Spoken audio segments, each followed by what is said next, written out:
back with another one. Community gather. Q. N. A. Let me post that. Pin that. Hold on. Let me pin that real quickity split. Alright, community gather, Q&A. Bet. We good to go. Grand. What's poppin'? Am I gonna come to the UK? Yeah. Hey, you know, it's interesting. Your opinion on Dr. Umar. I was literally just listening to him. Like literally 2 minutes ago. I like Dr. Umar Johnson. He's fire. Shit, I don't see why not. Let's see, Grand. What's poppin'? Got another community gathering, man. Y'all know. We're gonna let everybody come on in, grab your snacks, grab your oodles and noodles, grab your Kool-Aid, you know what I'm saying? Do what you gotta do, you feel me?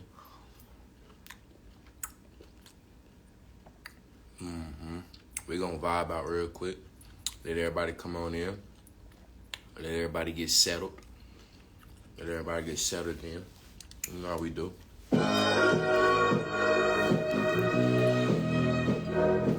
Yeah, senor.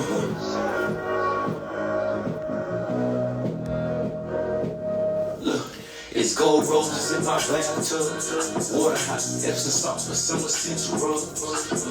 It's gold roses on my float too. I walk out, might as well paint my float blue. Yeah, roll up. Hey, look, grab your oodles and noodles, grab your Kool-Aid, grab your Mickey D's, whatever you eat. Go on and roll up, go on and get something to smoke on, go on and get something to drink on. You know what I'm saying? I write my goals and follow through, cause that's my focus. I mean my goals halfway, cause that's the local. If that shit disturb my peace, I don't care what that is. Grab a light, burn some sage, I don't know what that is. It's all good, keep it moving, keep that vibe. Y'all know I got my seeded grapes. Burn some sage, keep it moving, keep that vibe. Make sure you meditate to keep that mind. It's gold roses in my bathtub, water hot, Epsom salt with summer central rub. It's gold roses on my floor too. I walk out, might as well paint my floor blue. It's gold roses in my found grace receives, huh? That's my red room. It's gold roses in my kitchen too. Hey y'all, check this, just pause. All my niggas breathe in. All my niggas breathe out.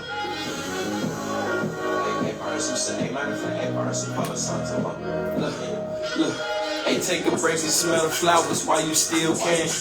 Better tell your folks you love them while you still can. It's gold roses in my blunt when I smoke too. Spiritual practice with these songs make me float too. These next 3 days I ain't eating, see I'm fasting now. Feeling closer to my God, I got passion now. See, I used to carry hate, but I got passion now. So much pain up in my eyes, had me laughing. Rosemary on my temples, head with migraines. It's an honor being of service, that's on my name. A God amongst men, you can't touch me now. Controlling all my urges, you can't fuck me now. It's gold roses in my bathtub, water hot, Epsom salt with summer central rub. It's gold roses on my floor too. I walk godly, might as well paint my floor blue. It's gold roses in my big room, bandanas hanging down, that's my red room. It's gold roses in my kitchen too. Everything I cook is vegan, ain't no chicken soup. What'd he say? A God amongst men, you can't touch me now.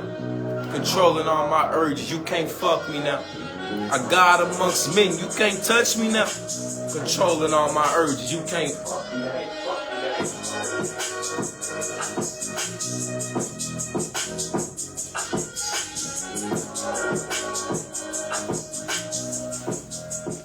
Hey, look, y'all know what's going on, man. We just vibing out real quick. 4 more minutes, we gonna tap in. We just vibing out. Let everybody come on in. Go on and grab your oodles and noodles. Grab your fruit. Grab whatever you want to snack on. You know what I'm saying? Whatever you want to drink on. You know, I suggest water or tea or any herbal tea, but whatever. If you want your Kool-Aid, You know what I'm saying? Whatever you want. You know what I'm saying? Tap in. I got my seated grave, you feel me? You know. I'm feeling close to God.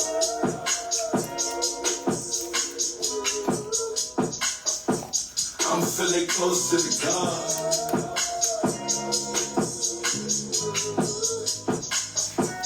I'm feeling close to the God.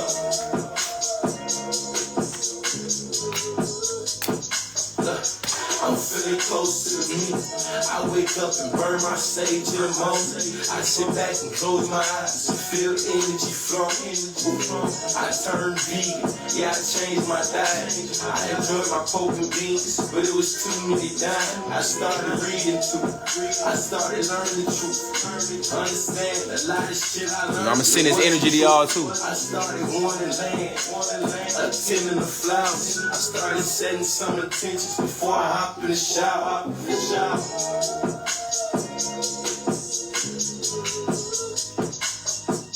I'm feeling close to the God.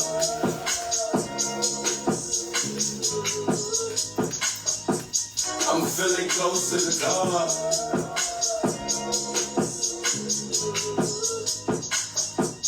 I'm feeling close to the God.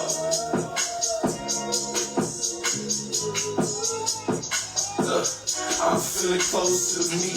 I started meditating. I started finding peace. I stopped believing in the sky. I started believing I don't really smoke weed. See, I smoke herbs now. Chamomile, the lavender, so calm your nerves now. I started healing trauma. You know, like shadow work. Ain't really have much going up. So yeah, I did some dirt. But you see, I still forgive myself.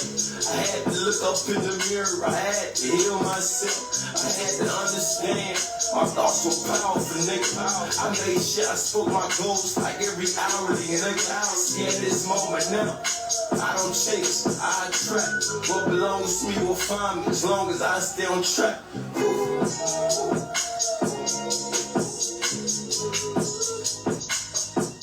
I'm feeling close to the God.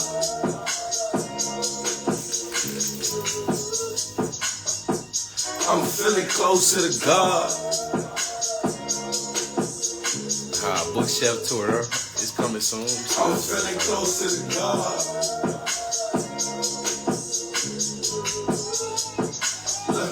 I'm feeling close to me. Hey, anything for the babies. You gotta be alone. Anything for them babies. Especially with that baby being inside of you, man. For real. Even though I'm fully healed, I'ma still remember the pain. But it's okay though. I'm a God, bro. Energy can't be destroyed. I'm alive, bro. Now I understand. What you focus on, grow big. I focused on getting a million. And I damn sure did. And I just focus, bro. Just focus, bro. Your life is your state of mind. Keep hoping, bro. And I just focus, bro. Keep focused, bro. Your life is your state of mind. Keep hoping, bro. Keep hoping.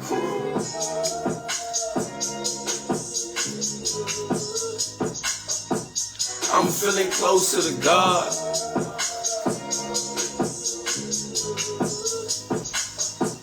I'm feeling close to the God.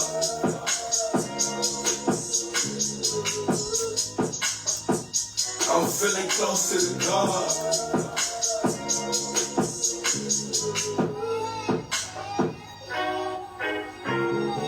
I am that. I've been that. And day by day, I'ma get closer to that. And I'ma forever be that. As I think it, as I speak it, as I write it, so it shall be. I am. Woo-wee. And that's that motherfucker right there, boy. I'm telling you. Hey, man, listen.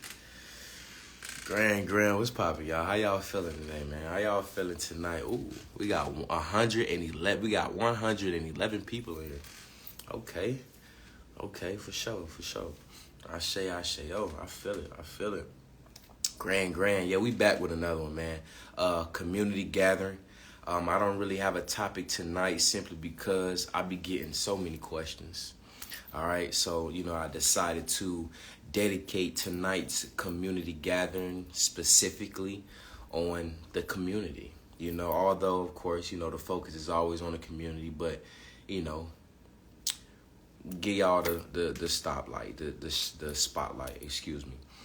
So for those that is this your first time in the community gathering, welcome, welcome, welcome, welcome. You are thankful, you are grateful. I am thankful and grateful, and you are appreciated. Now, since it's your first time, for those that is your first time, if you have any questions, please put the questions in the question requests. And or I do invite people on the live with me to have dialogue, energetically on the portal. All right. So if you want to join the live, just request the video, raise your hand, and come on to the front of the class. I accept you. Yeah. So y'all know how I like to do it, man. I like to start off with quick breathe, a quick breath work, breathing work, presentness, and then we're gonna jump into the prayer, and then we're gonna jump into it. So for those that know, this is my famous crystal sound bowl. It is tuned at the frequency and the hertz of the third eye. We're gonna do this for about 30 seconds to a minute. For those that, if this is your first time, I'm explaining it every time, but while we do this quick sound bowl meditation, you want to breathe in through your nose and out through your nose. The reason being is because you want to be able to control your flesh, because we understand that this is nothing but a flesh. This flesh is nothing but a vehicle. We are soul and spirit beings first. So if we breathe in out of our nose, if we breathe in our nose and out of our mouth, it becomes uncontrollably. And that's not what we want. We want to be able to control our breathing, control this flesh, all right? So again, breathe in your nose, out your nose, about 30 seconds to a minute. We're going to jump into prayer, and then we're going to dive in again. If you have any questions, please put it in the question box. And if you want to join the live, send a request to the video, all right? So let's jump into it. Y'all ready? Let's do it.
I want to give honor and thanks to the powers that be to have connected myself and every being that's on this live and every being that will watch this live later on.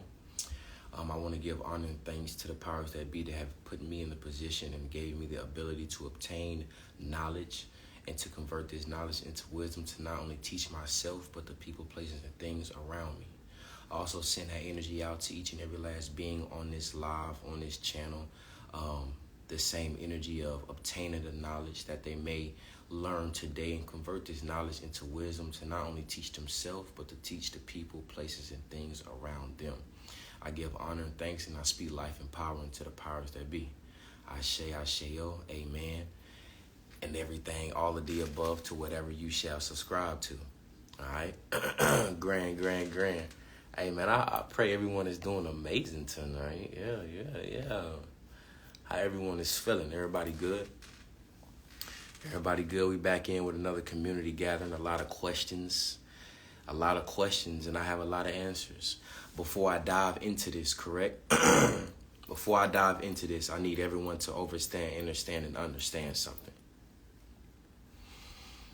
I come as I am. I am who I am. Who I am not, I will never be. Therefore, love me for who I am, or do not love me at all. Forgive me because I am not sorry. Let's dive into these questions, man. Let's see. All right, but it's a lot of questions. All right, bet. So we got a lot of questions. We got somebody that done raised their hand. So what I'm going to do is I am going to answer 2 questions real quick. I'm going to dive into community gathering, and then I'm going to ask somebody on here. So let's see. Let's see. Boom.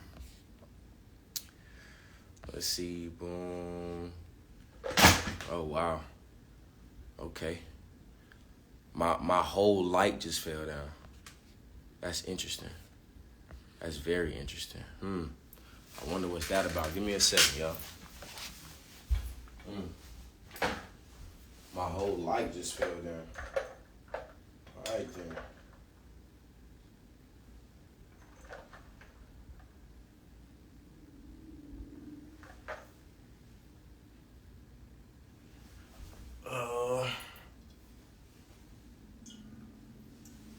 Give me a second, y'all. My bad. All right. My whole light just fell down. I wonder what's that about. All right, so bet. So let's do it. Let's jump into it, baby. All right, so somebody asked, YG and Black, Young and Black. Somebody asked, how does someone become a patient of yours so that we know exactly what to do to heal and how much? To become a patient with me, you just like I tell people, don't DM me, email me, because I get a lot of DMs. All right, so what I say is email me, introduce yourself, of course, let me know what's going on, and then we can go from there. I do have basic packages on my website, www.thebloodthatheals.com, but I also do make specific packages and protocols for certain people that's going through certain things. All right, so yeah, you just hit me up, and then we could just go from there, Young and Black. Let's see. Somebody asked, Mystic Moonstar, how to feel better from being hopeless in the amount of men that don't want to have just one woman. Okay, let me see. Okay, how to feel better from being hopeless in the amount of men that don't want to have just one woman. So basically polygamy, right? That's an interesting question. I'm glad you asked that, right? So, first off, what I want to touch on is why do these men want more than one woman, right? And in most cases, most men want more women, most men want more than one woman simply because of the idea of having fun. And what I mean by having fun is sexual fun. A lot of men do not fully understand the responsibility of beyond sex, beyond intimate, how much responsibility it is to take care and to be there emotionally, physically, mentally, spiritually, for more than one woman. One woman alone. You know what I'm saying? So when you have another woman, and then let's say you want 3, you know what I'm saying? It's a lot that come with that. But the thing is that a lot of men is not emotionally mature to even understand that. So they just like the beings that came over to that came over here and colonized everything, they pretty much sexualized and the reason why I'm saying this is because walking around and for lack of better words, naked was natural. You understand what I'm saying? For a woman to walk around, no top on, you know what I'm saying, but something covering her up. For a man to walk around with no shirt, but he covering himself up a little bit, but it's not all exposed. You know what I mean? But the thing is that when certain beings and certain people came into these natural states, these natural environments, they started sexualizing women and men.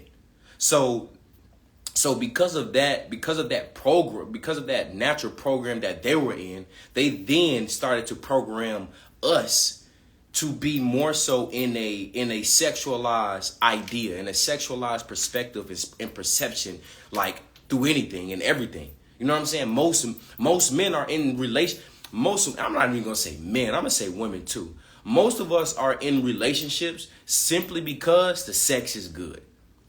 Period. If the sex in a lot of cases we want to leave. In a lot of cases we want to leave, but we're so frustrated that we feel like we can't because we're so comfortable with just how sex, and that's doing nothing but sexualizing, you know what I'm saying, ourselves. I mean, if you think about the program, damn near every TV show, every movie, I ain't gonna say movie because there's been some fire movies coming out, some real self-aware conscious movie, but every TV show, all the music that they keep pushing out is sexualized. You understand what I'm saying? So basically, back to your question, most men are not even capable, intellectually, financially, spiritually, emotionally capable of even holding down a household with more than one woman. So to go back to your question, now we have to look at things from a different perspective. The men that you're speaking on that you feel hopeless about because they want more than one woman, well, now we have to think about, okay, what are the men, what are these men? Who are these men that we keep attracting? Because again, most of these men are really just want, more than one woman just to have sex, just to have fun, just to say, oh yeah, I got it. When it's much more deeper than that, so much more deeper than that. And it's crazy because I was just having this conversation. I was just having this conversation with a homie the other day about this, because when it come to a man having more than one woman, it's not all about the fun. It's about the household. It's about communion. It's about a tribal environment, meaning this person take care of this thing, this person take, and I take care of this. You know what I mean? One woman homeschooling, the other woman doing this. You know what I mean? It's about the tribe mentality.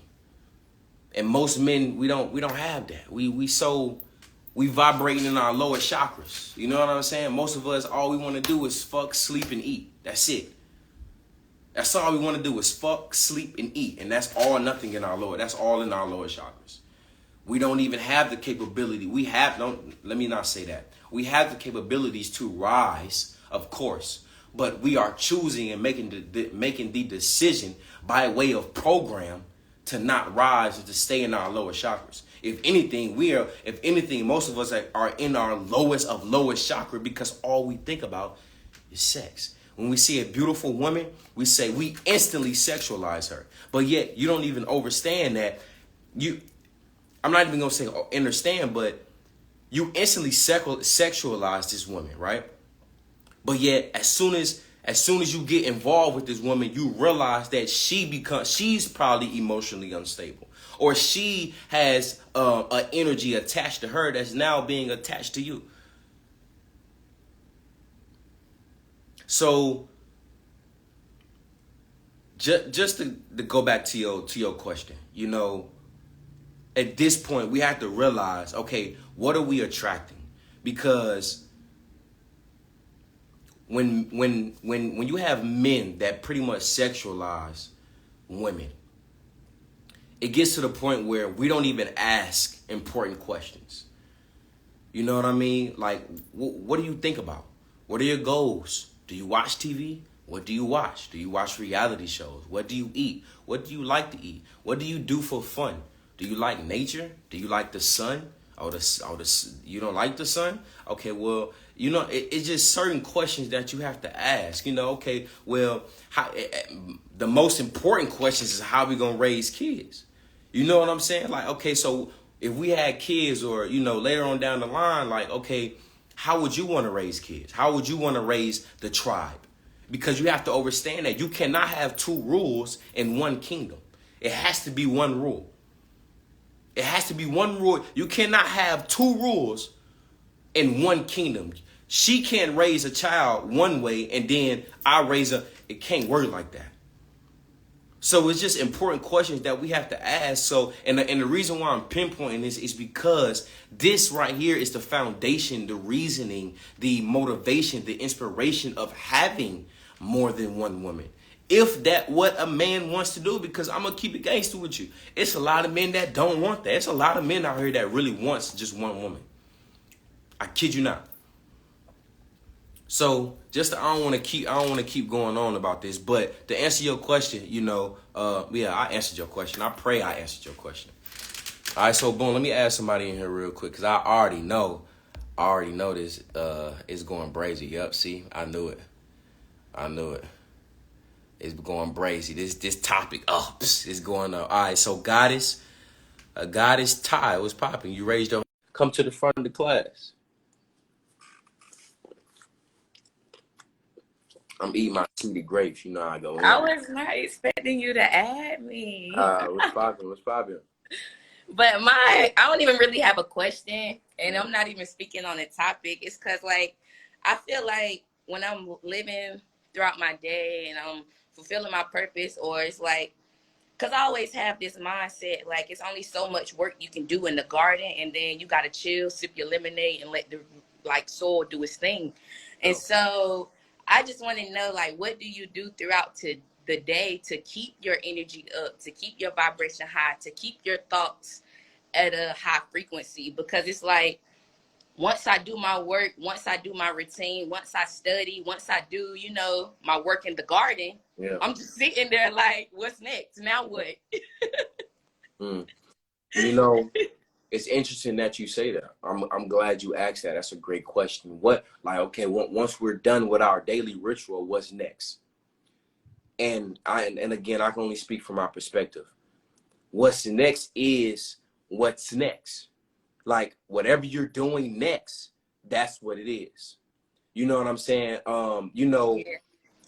In this busy realm that we're in, we feel like most of us, and I get those feelings too, that, sometimes, we've done our daily rituals. So now it's literally nothing else to do but just sit, just be.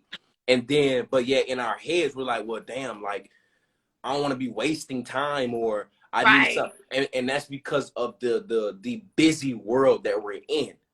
And so most of the times that when there is nothing else to do nothing. Just be. Okay. And so to answer your question, when I'm done doing my daily rituals, I'm literally just being. How do I keep my energy up? How do I keep my peace, or this, that, and the third? I'm by myself physically. Right. I'm by myself. I'm being still. Right? I'm being one with myself. I'm being one with my thoughts. I'm being one with my emotions, my feelings, my body, my molecules, my blood, my heartbeat, my breathing, my sight. I'm just being one. And also, it's also because with me, I don't mind being around people. You know what I'm saying? I love being around people. I'll be around instantaneously. It's whatever, but I feel like because I spend a lot of alone time with myself, I'm just able to be more self-aware. And the reason why I pointed that out is because we have to understand that our mind, our body, our entire energy field it receives and gives. I'm gonna say it again. Our body, our energy field, it receives and it gives. The reason why I'm saying that is because most of the time we find ourselves constantly around people. We find ourselves constantly around crowds. We find ourselves constantly having the Wi-Fi on. We constantly having the TV on. We're constantly looking in our phones. That right there drains your energy. Why? Because these are frequencies. These are low vibrational frequencies. This is energy. This is and a lot of and certain things that I speak on. Prime example that whatever you give your attention to, you give your energy to. Right. Whatever you give your energy to, you give your life force to. So because I'm so one with myself, I'm giving myself attention. I'm right. giving myself energy. I'm giving myself life force. So to answer your question, you answered it to do with myself. I was like, you pretty much answered it. So it's like once I've done my work in the garden, just chill, sit with myself, and let shit be. And let the universe do its work, and stop overthinking, and stop comparing, and stop feeling like I'm behind, or I'm too late, or I'm not doing enough. Listen, Queen, you are right on time. Yeah. You have to understand that what's for you will not miss you. That too. You have to understand and see it's and you know we get in this mind state of that we just so tapped into this physical that we don't right. We don't physically see work being done. But yet, right. in the spiritual realm, God, the ancestors, whatever you subscribe to, they doing some work. So although you don't see the work, although right. you're not in a position to put in physical work right now, that don't mean nothing's going on. Right. Sometimes just it's okay. Trust me. I know, and I feel like that's just what I need to grasp. I need to get out my head, and I think this is what I want to say. It's like when you're so used to being in survival mode, it's easy to mistake peace for boredom. Ooh. You know, it's like when you're so used to being in survival mode, it's easy to mistake peace for boredom because you're nervous. Because we understand the power of the 3, 6, and the 9. Say that one more time. When you're so used to being in survival mode, it's so easy to mistake peace for boredom. Ooh-wee. And so I'm just trying to get my nervous system used to chilling out and relaxing and just being, instead of looking for the scene or being in the crowd or being outside, you know. I'm trying to get my nervous system used to chilling out, and I feel the challenge. I think it's like 2 or 3 lives back. That's on my page. It's about being still, being silent. It's about silence. I suggest you to watch that. Watch that live because I speak about that. I speak about just being. Right. You know what I'm saying? Because a lot of us, we don't know how to just be. We'll be in a car, we'll get in a car and we'll instantly turn on the radio. Right. We're not even listening to the radio. We still be on our thoughts. We just let most of us can't even go to sleep without the TV on. Or as soon as we wake up, we checking our phone. It's like we instantly distracting ourselves. So watch that live. Watch that live. Okay. I feel like you'll get a lot of insight. I definitely will. Thank you. Thank you. For sure. Appreciate you for tapping in. Thank you for adding me.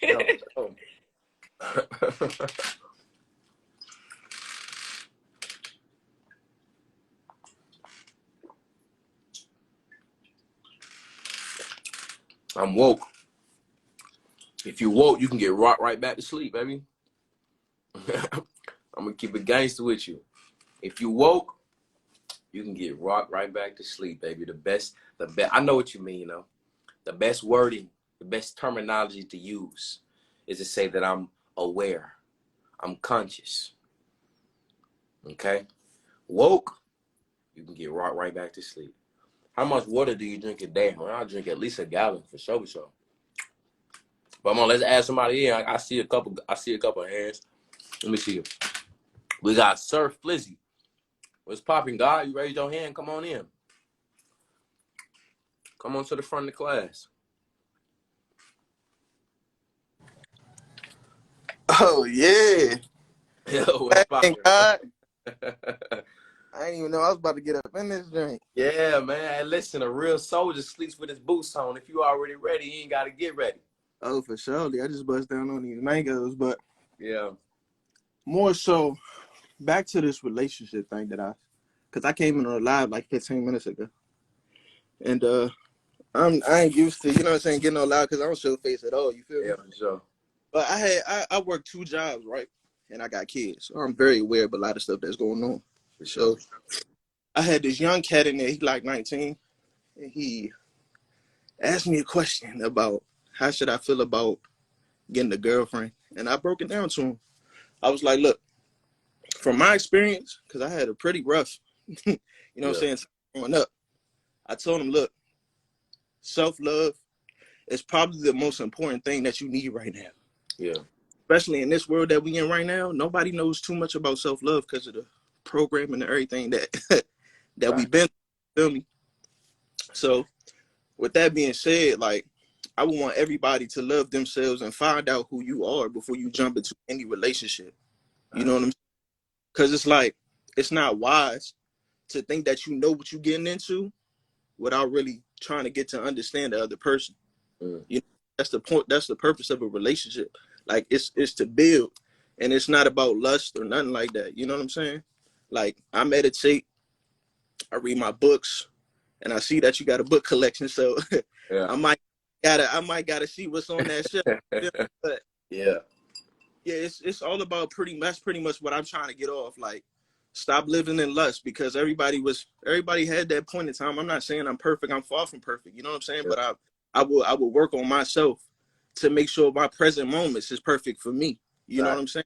And you know, we black, we, you know what I'm saying, we guys, you know what I'm saying, we beings, as you're saying, you know what I'm saying? And I got kids. I don't want my kids to grow up in that society learning all that bullshit. Like, I'm a you know, I'm about mental, because a lot of people's mental is fucked up too.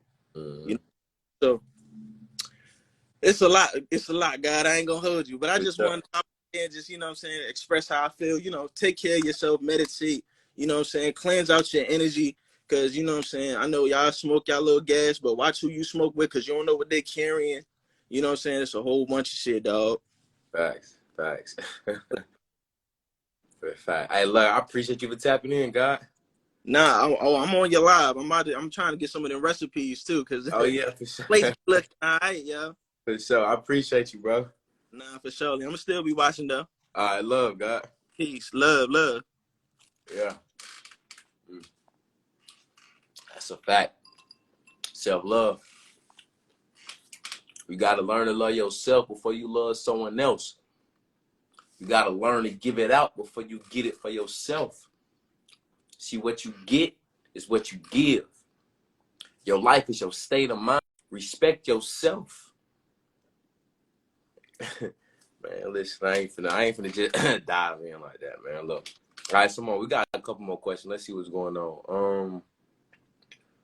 Somebody said there are not that many alkaline sources for probiotics.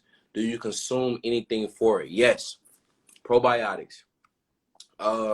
So what you can do is, so on my website, I have a tea. It's called probiotic tea. That's the best, you know what I'm saying? Because a lot of herbs actually, when you break them down in tea form, you know, they carry a lot of biofilm bacteria, because that's what you need. You need biofilm bacteria. So I got a tea. I got an herbal tea. It's called probiotic tea. Either you can purchase it, or you can go on my website and look at the ingredients and get the herbs yourself. Like I said, listen, it ain't about money, man. It's about inspiring y'all and motivating y'all and educating you all to be able to heal yourself, whether you buy from me or not. So you can go on my website, www.thebloodthatheals.com, probiotic tea. And one of the best things that you can do to build real bacteria, good bacteria in the gut, is first cleansing the gut. Because what we don't understand is that our body automatically makes good bacteria. It automatically makes good bacteria. What the problem is that it's the bad bacteria that we consume that tends to overpower the good bacteria, because good bacteria is there to eat the bad bacteria. The good bacteria is there to, bacteria heals any and everything.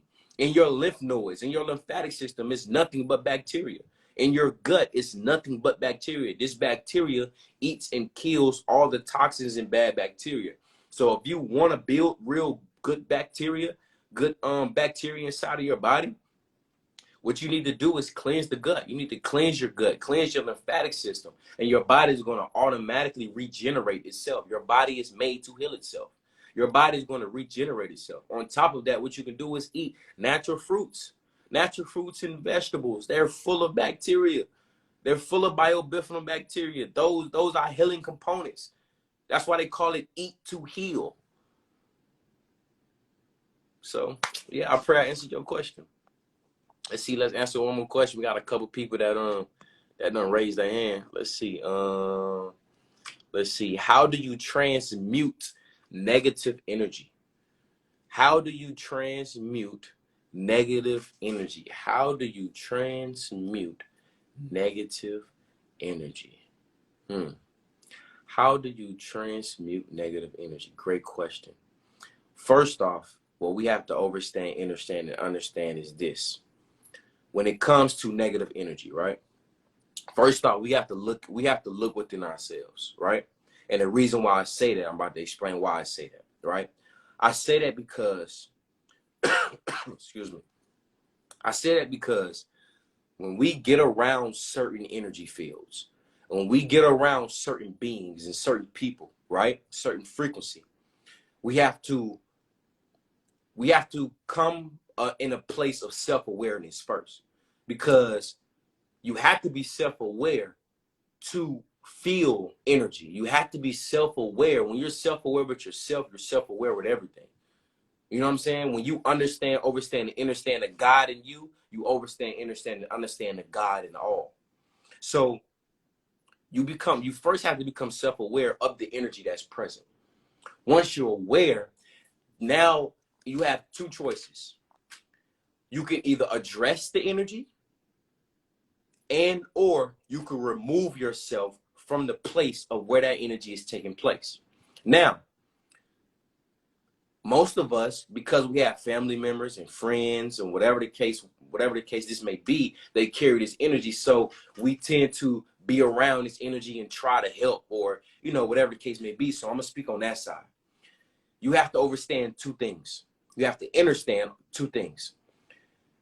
When it comes to helping people that has this energy that's attached there, either you are in the position to observe the energy and help, or as you're helping, you are absorbing this energy. So it's two things again. Either you observe the energy or you are absorbing the energy. It's only two things that can take place. So the best way for me, and I can only speak from my perspective and my doings, to transmute negative energy is to I'm not even gonna say not be around it, but become self-aware, address it, become in tune with it, and now make the choice to either deal with it or remove yourself from it. And if you deal with it, learn to observe and not absorb. And the best way to do that is by becoming self-aware and being with yourself first. Because if you're not secure within yourself, if you're not secure within your own energy field, within your own spirit, your own soul, then, oh, baby, yeah, that negative energy gonna tear you down. Because guess what? You're gonna be absorbing it. You're not gonna know how to block it and be like, okay, well, listen, you can do this, that, and a lot of times when it's really time to help someone with that certain energy, a lot of shit, damn near all the time, you gotta be straight up with them. Listen, first off, Are you ready to heal? Are you ready to give up the things that are making you sick? Are you ready to give up the people, places, and things that continue to have you or have this thing in this energy field, in this negative space? That's the first thing you got to do. And based off that answer, oh, carry on. I pray I answered your question. Okay, I'm gonna answer this last question, then I'm gonna jump somebody else in here. So somebody asked, when and why did you begin your spiritual journey? When and why did you begin your spiritual journey? When? Great question. Honestly, I feel like I've been on my spiritual journey my entire life, even before Laos. I feel like I've been on my spiritual journey my entire life, my entire existence, my entire being. You know, again, we are eternal beings. There is no end, there is no beginning. We just is. You know, the Alpha and Omega. We are that, and that is us. So I feel like I've been on my journey forever. Now in this lifetime, in this realm, I can say that in this human years, I can say that I became conscious and self-aware about 7-8 years ago. And I explained this story before, but I'll make it real briefly. It was when I started to research what is GMO, right? Genetically modified organisms. What is GMO, right?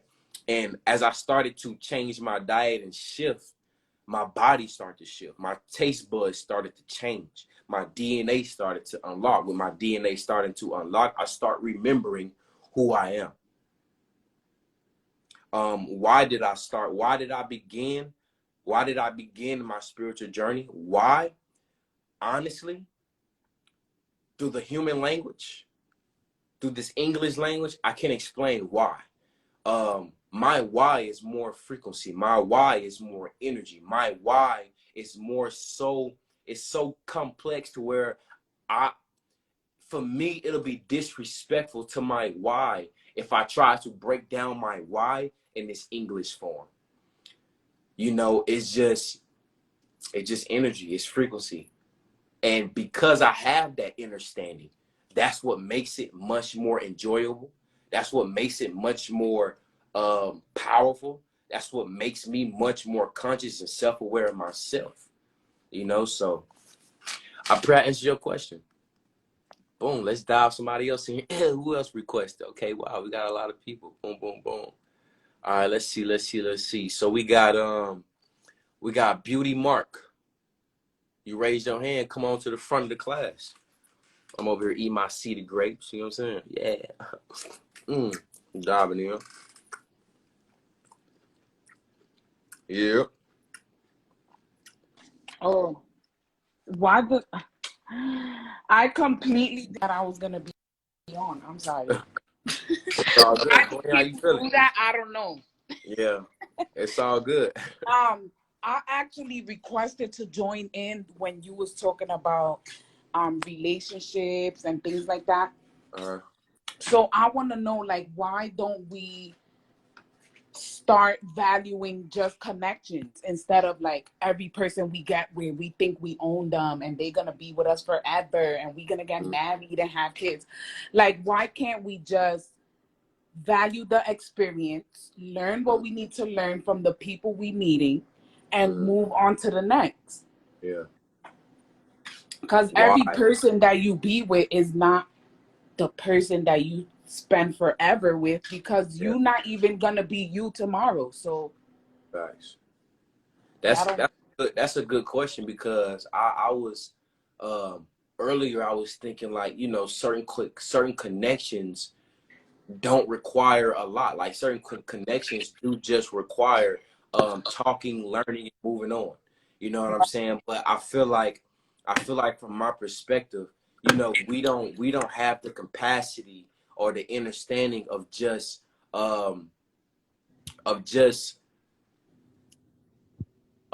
valuing those connections and then being able to move on, learn what we need to learn. And the reason why I feel like that is because, you know, it's not the self-awareness, you know, and I know I've been saying this since we've been on here, but it's just not it's also not knowing what do we want out of this connection. We don't know what we want. You know what I'm That's saying? true. But And knowing what you want goes back to knowing yourself. hello. So that's why when the person asks the question like, oh, how can we deal with the fact that emotionally deal with the fact that, you know, men want to date multiple women? Yeah. Why is that our concern? Like, Yeah. you get what I'm saying? Like, we should all be able to freely make connections with each other. Mm-hmm. So, like, unless the person is interfering, like, another person will interfere between the relationship you have with one person, then that's different. Like, if he's disrespecting you and just having females around or doing whatever, that's different. Or bringing you diseases, that's different. But if he's giving you your respect and you don't see anything outside of the connection you guys have, why does it matter who else they're connecting with? Yeah. Why does it matter who else I'm connecting with if I'm not disrespecting you? But you know, I feel like this. I heard a quote the other day, right? It said that if men just be honest with women, the women would treat them like God. And I feel That like part. I feel like the main thing is just that. It's like we just not fully honest. And I feel like, you know, in some cases we don't know how to be honest. It's And I'm only so speaking easy. from experience. You know what I mean? Like a lot of us, we don't know how to be honest. We don't know how to tell the truth. But it's so easy that it's hard. You know what I'm saying? It's so easy that it's hard. Yeah. You know, but I just feel like from that perspective, like honestly, if us men would just be honest and straight up, listen, Queen, I like you, I love you, I want to spend my time with you, but yet I also like this other woman, I also like this, that, and the third. But you know, if you were up for it, I would like, you know what I'm saying? It's certain, like a lot. We don't know how to do that. You know what I'm saying? Most of us don't know how to do that. Right. And based off that, and based off that being honest, and based off the honesty, now it's up to that woman to now be okay. You know what? I am gonna volunteer my time and my heart and invest myself into this because I do like you. I do want to, you know what I'm saying, and so on and so. And or now women have the choice and the decision to be like, you know, I respect you and I honor you for being honest, but that's not something I'm into. But yeah, but now as a man, you have a friend for life. But you see how that works? The connection is made. You don't know what we connecting for. Facts. It don't have to be together. It don't have to be for lust or to be together forever or to have children. It don't have to be that. Maybe we had sex one time and we realized we could be friends. Yeah. But some people don't know how to get out of that. The whole like companionship thing, like. Yeah. Yeah, it's the well, you know, even a couple moments ago, you said that having control over someone.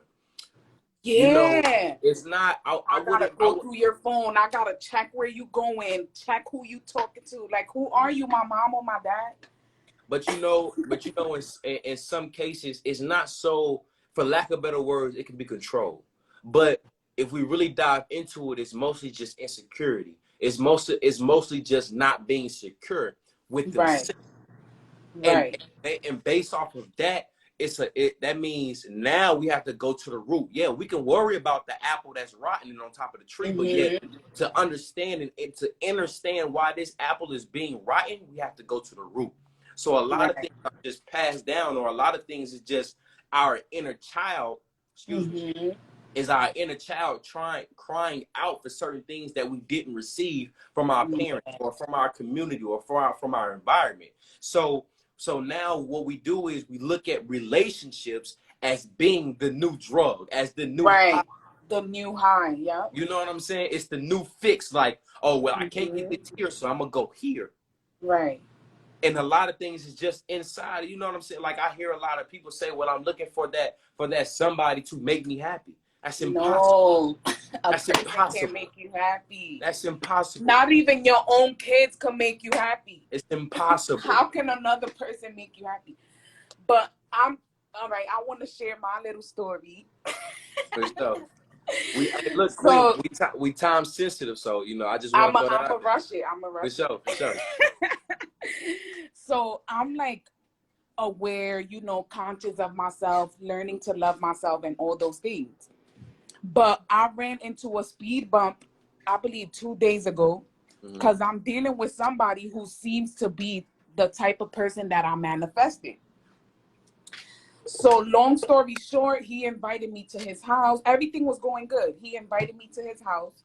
But I guess, I don't know what happened in between that he was like, oh, you shouldn't come anymore because something else came up. So that was a red flag in my head. Like a Did he little not tell you what trauma came came up? back. Did he not tell you what came up?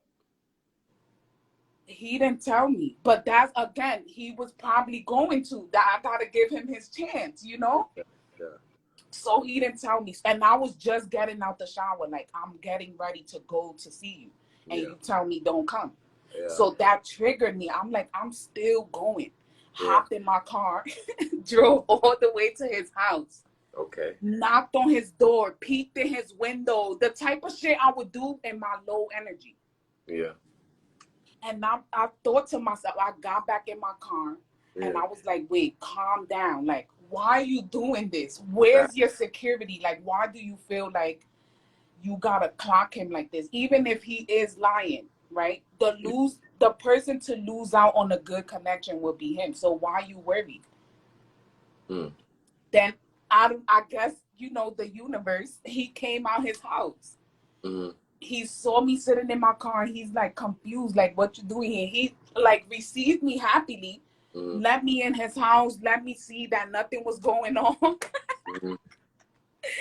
But he was like, I feel a little bit disrespected because I trust you and you don't, like, you showing me that you don't trust me and it's too early for that.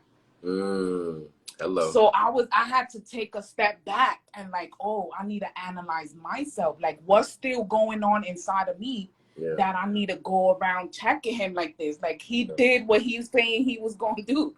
So why am I worried that that's not what he's doing? You know what I'm saying? Yeah. So it just reminded me that I still need to work on my traumas. Yeah.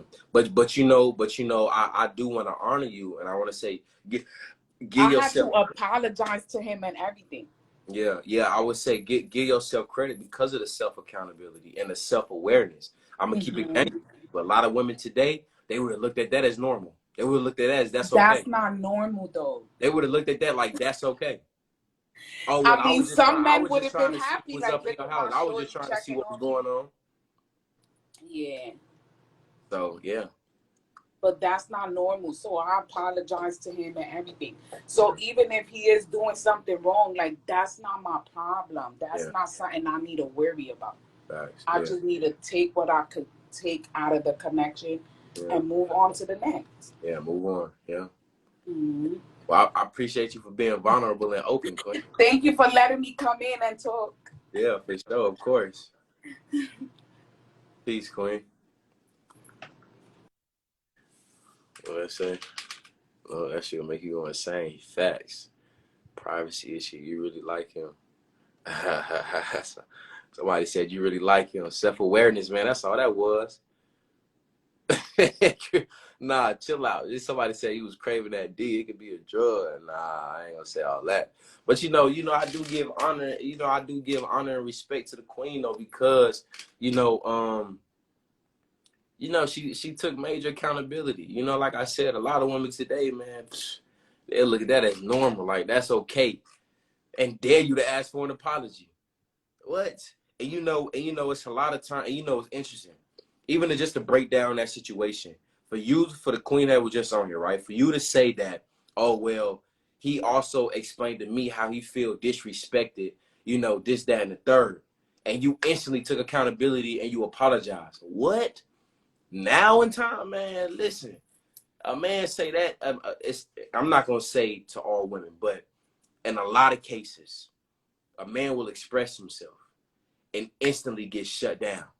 Instantly be like, oh, well, nah, you wasn't disrespecting, I wasn't disrespecting you, or nah, you don't need to feel, or it's impossible for you to feel, and because of all of those shutdowns, that right there be one of the major root issues and the root problems why most of us men really just hold our feelings in, really just hold everything in and just take it.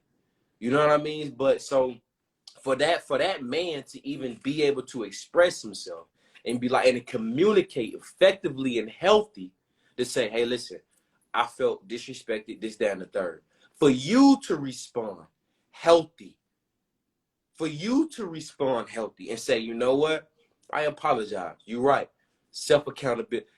That's beautiful. That's beautiful. Congratulations. Yeah, that's all I gotta say. Congratulations, man. That's what's up. Come on, man. We're gonna add a few more people up here. Let's see. So we got Emmy Ren B. Forgive me for saying your name. But hey, you raised your hand. Come on to the front of the class. What's popping? Hello. Hey, what's popping? How you feeling? I'm good. First I want to say thank you for holding this live and letting everybody come on and talk and all that. So thank you for that. Oh, of course. So my question is, a little backstory. I know you said we're pressed for time.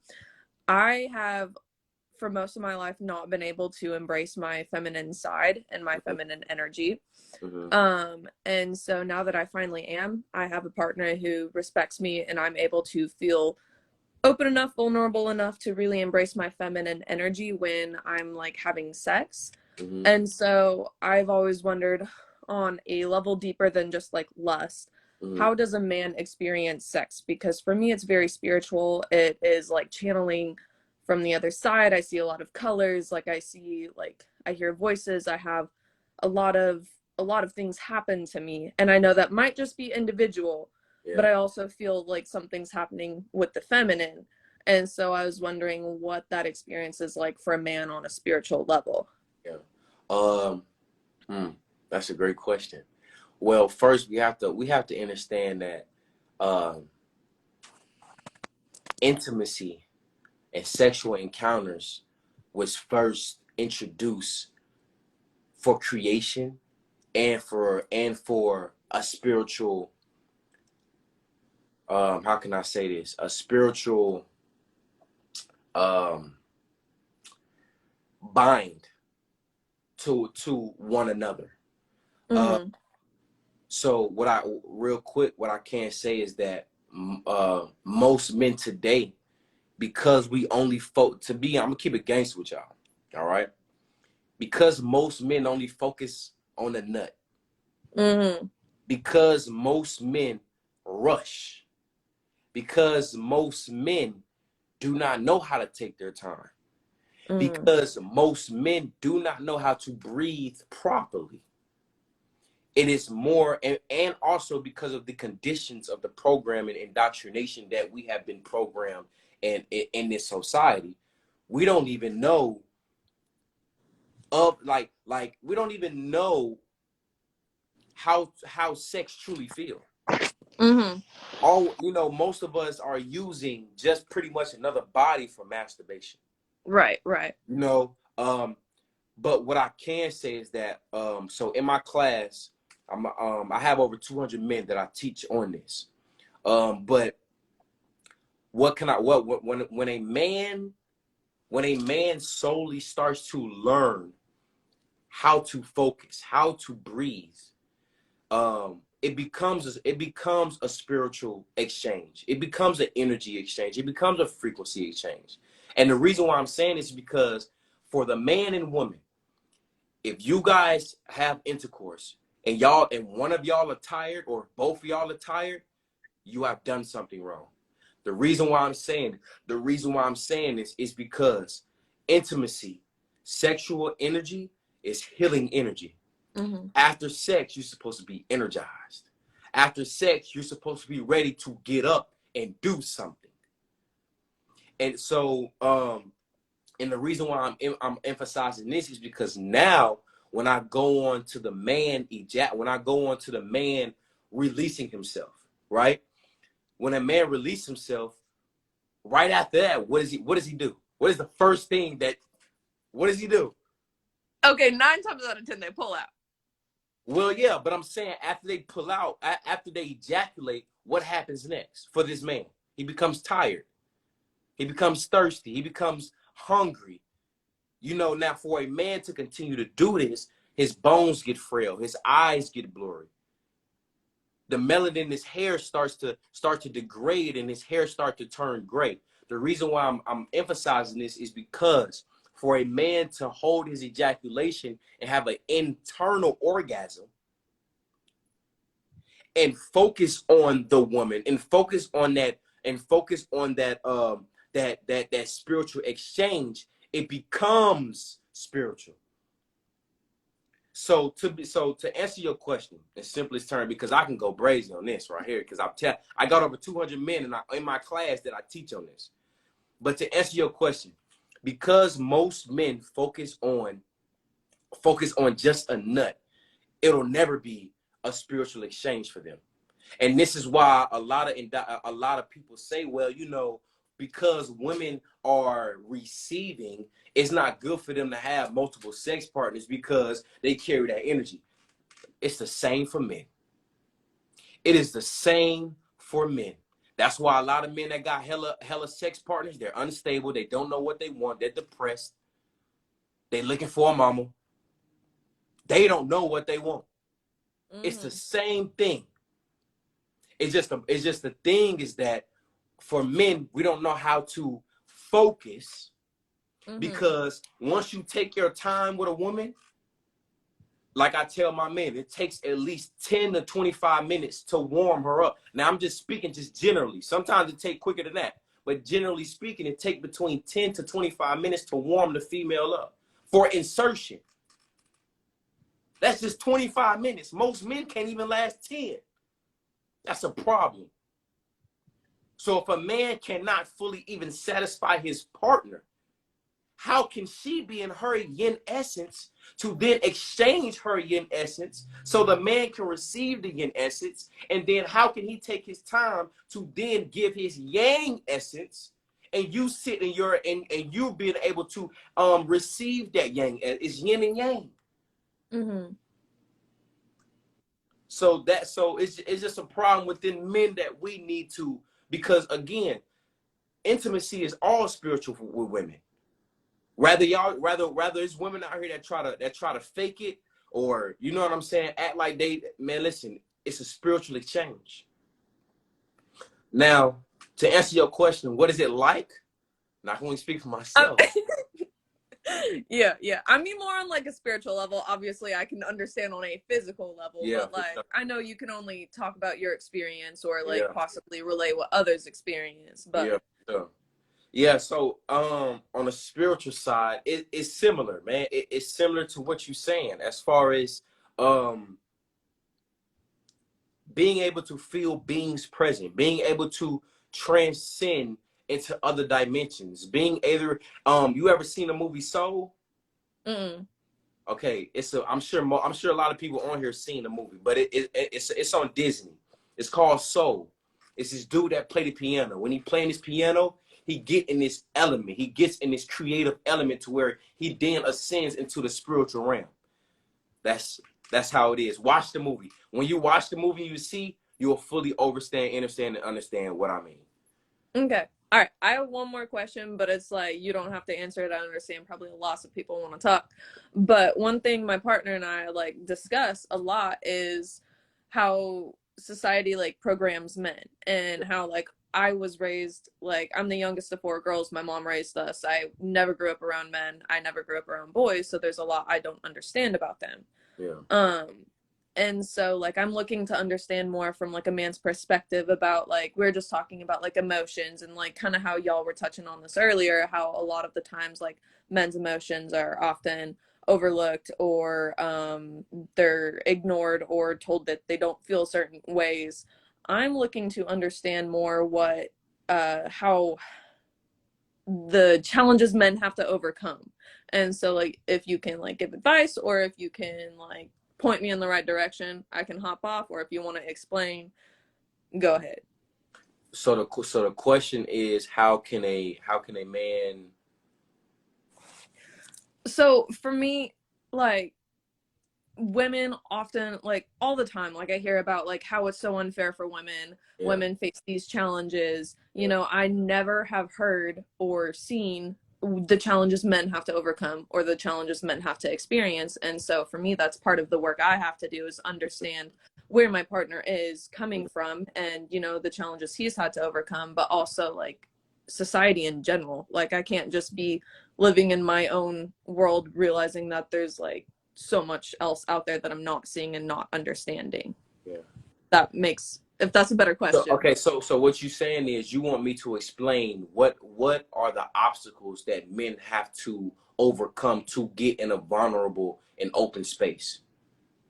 Yeah, kind of, but also like just society in general. You don't have to explain it just because like you're a man, but like point me in the right direction, tell me books or tell me something, or explain whatever you want. It's one book that I can point you in the right direction. It's called The Way of the Superior Man. That's a good book. I read that book to, you know, to even understand myself, you know, and the powers as a man that I hold. But I mean, certain things that I can touch on, you know, when it comes to society is that, I mean, one of the prime examples is, for an example, as a man or as a kid, as a young man, right? If you fall down and you hurt your knee, what is the first thing somebody say the young man? Get up, suck it up. You'll be all right. Keep it moving. Now, if a little girl fall down and she hurts her knee, everybody's rushing. Oh, it's okay, baby. It's up. Let me put. You know what I'm saying? So that right there is a prime example. Now, if you take that illustration and you just apply that to everywhere in life, man versus female, you know, you'll pretty much get your answer. But the way of the the book, The Way of the Superior Man, powerful book. Powerful book. Every homie that I had, I suggested them to read that book. Very, very powerful. Okay. Thank you. Yeah, for sure. I appreciate you tapping in. Yeah. Yep. You know how we do it, man. Community gathering, man. Y'all know I don't play. Hey, listen, man. Y'all know I don't play no games, man. You know what I'm saying? Y'all know. But just to double back, you know, on the sex side, man, it's just, you know, sex is a spiritual exchange. You know what I'm saying? It's a man, and it's not even it. It's so spiritual to the point where you're literally indulging in an act that was meant to literally bring a soul and a spirit from the spiritual realm down to this physical realm. Sex is literally an act that you indulge in that brings a spirit from the spiritual realm down to the physical realm. Sex is literally a spiritual act. It just, you know, like I said, man, the problem is that a lot of us men, man, we do not know how to, we don't know how to be present. You know, it's wild because I laughed. I think 2 weeks ago I seen this post, right? And it was like, women, explain how it is having sex with men. And I seen one that stuck with me so bad, and it stuck with me so, like, it said that having sex with a man is like trying to scratch an itch, but you can't get it. It was something like that, and I was like, damn, an itch you can't scratch. That's what it is. Having sex with a man is like an itch you can't scratch. Y'all know how annoying that is. You gotta scratch and you can't get to it. So because of that, I was just like, wow, like, you know what I'm saying? So that's why I take my time out in my class. You know what I'm saying? To teach men how to, like, take your time, relax, focus on breathing. It's not all about a nut. You know what I'm saying? And then let alone, if you think about it, every time, okay, boom. Let me draw this analogy real quick. Now I'm gonna break down a few things in my class and then we're gonna dive back in, right? In my class, I had wrote a post. I said, how do you kill an alligator? How do you kill an alligator? The best way to kill an alligator is to feed it. Once the alligator is full, it becomes in it becomes in a sedative state. A man that ejaculates, what happens right after? He becomes tired. He becomes sleepy. How to kill an alligator? Now, if a man continues to ejaculate every single time, you have to understand the life force that's being drained from him. In our semen holds vitamins, minerals. I'm talking about all kind of vitamins, all kind of minerals that is very important for our health, that is very important for the health of whatever seed, whatever egg that you plant it in. So you have to understand that every time a man releases, you have to understand that he's now releasing not only vitamins, not only minerals, but also his life force, also his energy. For a lot of men, that's a part of the Kundalini rising, being able to transmute that sexual energy, that creative energy up the spine, up the energy centers, and let it rest in the crown and bring it down to the heart chakras, what they call the what? The Kundalini rising.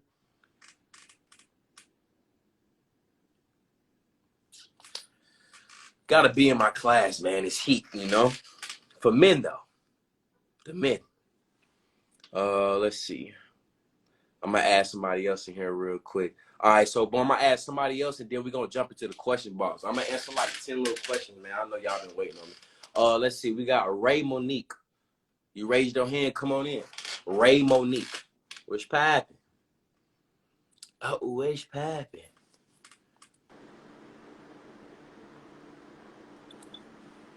You. Yeah. Ray Monique, what's poppin'? Oh, my bad. Oh, My man. bad. I'm so sorry. Oh, man. Hi. What's poppin', Queen? You raised your hand. What's going on? I know, but I was doing stuff and I forgot. Man. It's all good. What's poppin'? How you feeling? Good. I don't know. What's that? I thought you out. Listen, I say this all the time, man. I love what you touch on. You touch on everything, and I feel like every man needs to be in your class because they just, like you said it, and I was like, say it again, because you was like, they're looking for their mother. And I'm not going to be your mama. I'm just not going to do it. And then I was talking to my uncle yesterday, and he was basically telling me to, like, lower my standards. And I'm like, I'm not going to lower my standards, because if a guy or a girl came to me, approaching me, I feel like they should have the exact same thing that I come to the table with. Yeah. So I'm not going to settle for anything less than what I deserve. So, no. And then, what did you say also? You said a lot, and I loved it. I just love you. Like, I appreciate it, Clay. I love everything, and I feel like everybody should listen to you. I just think you're a good person. Very good person. And I'm very big on energy now. As of like 2 years ago, I'm so big on it because my brother came over here one day and he was so upset with his girlfriend. This is my house. You know what I'm saying? So he's upset with her. He's putting holes in my walls and breaking my stuff. And I'm like, you gotta go. Yeah. So I was so upset within that moment. I called him 3 times. He didn't answer. So I was like, you know what? Whatever. Yeah. My mom came and she was like, I'm calling him. I'm like, mother, you putting too much energy in it. I don't even care at this point. I'm through with that. Like, because it already happened. I really can't do anything about it. And a lot of people tend to care about everything else and everybody else when if it's already said and done, and you can't do anything about it, I'm not going to pour more energy into that. Yeah. I'm not going to do that. For sure. No. Yeah. I feel it. Yeah. I appreciate you for tapping in, Clay. Thank you. Yeah, for sure. Have a good night. You too. All right. Let's see. I'm I'm gonna answer a few more questions. Let me see. Bro, this is the best live tonight. Oh yeah, I'm gonna save it. Don't even trip. Let me see. Let me answer some questions. Let's see.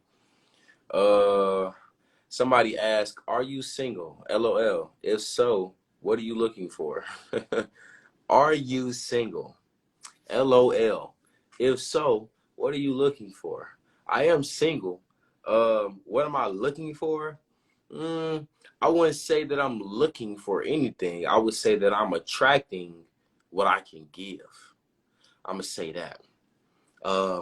You know, when I get in the mind frame of looking, when I get in the mind frame of chasing, when you're looking, that means something is hiding from you, right?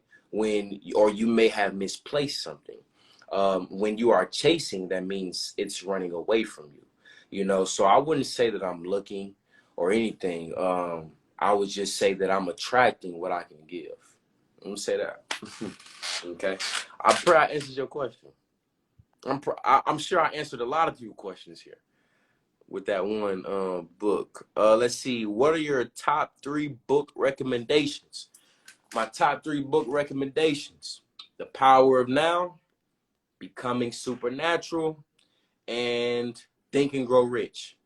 Those are the 3 books that's changed my entire life. The Power of Now, Becoming Supernatural, and Think and Grow Rich. Powerful. I pray I answered your question. Well, of course I did. Let's see. What do you think about the sexuality around us? Do you think it's a bad thing? I'm not sure what you're talking about, but I got a clue of what you're talking about. And because I know that specific community, like, you know, it's like a very sensitive subject and topic. I'm gonna keep it gangster with you. I ain't even finna dive into that. You know what I'm saying? That's a very, very, very touchy subject. All right. So forgive me for not being able to answer that. All right. Let's see. Okay. Somebody asked, how do I ask? Man. All right, let me see. Okay, it says somebody asked, how do I ask my boyfriend to take my virginity? I'm gonna keep it gangster with you. If you feel like you have to ask your boyfriend to take your virginity, I don't think he should take your virginity, because I'm gonna keep it gangster with you. You know, when the vibe and the energy and the frequency is there, you know, I don't think you should have to ask. You know what I'm saying? In some cases, you know, I would say, hold your virginity. You know what I'm saying? If yeah, I would say hold your virginity, you know, until you know that this is the right one. Because, and the reason why I'm saying this is because, man, I done had so many conversations. I done had so many conversations with women that have said that if they could go back and keep their virginity until they know they are with the correct man, they would most definitely do it. So again, I feel like if you have to ask your boyfriend, I don't think, you know what I'm saying, you should necessarily, you know, yeah. Also, if you can hold on to your virginity until you know that you are with the correct man that you're supposed to be with, I suggest that you hold on to that, because that's a powerful position to be in, you know? So, yeah. Not to take away anything else, but I'm just saying, you know. Let's see. Oh, okay. Somebody asked, how do you recommend a person heal while being surrounded by family that is toxic and traumatizing? I find myself wanting to separate completely. Is there balance? No. I'm going to keep it gangster with you. Ain't no balance. It's over with. I'm going to keep it 100 with you. Ain't no balance. You know, if you go to my website, and I tell people this all the time, if you go to my website and you see the first thing on my website, it says, are you ready to give up the people, places, and things that are making you sick? I'm going to say this because we understand and understand the power of the 3, 6, and the 9. I'm going to say this 2 more times. Are you ready to give up please listen to the terminology of the words of this English language that I'm using. Are you ready to give up the things that are making you sick? Are you ready to give up the things that are making you sick? The reason why I say that is because in order to heal, you have to change the people, the places, and the things that is around you. So if you find yourself wanting to separate yourself completely, that ain't just you. That's your spirit and soul, because guess what? Your spirit and soul wants you to heal. Your higher self wants you to heal. Whatever you subscribe to, Jesus, God, they want you to heal. So that's not just you finding yourself wanting to separate yourself. That is the beings and the entities that is around you, and that is, that is you are connected to. So if you find yourself wanting to separate yourself in order to heal, I think you should do that. I don't think you should do that. I know you should do that. And honestly, you know you should do that. What it is that you're just comfortable. You know what I'm saying? And you're not, and it's not so far, and it's not comfortable like, oh, I'm gonna keep my feet up. It's comfortable because you love your the family that you're around. You love them. I mean, we love our family. We love our family, of course. But that don't mean you continue to kill yourself. That don't mean you continue to hurt yourself. That don't mean you continue to stay in an environment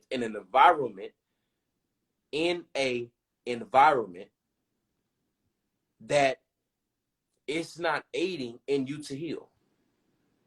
So is there balance? I don't think so.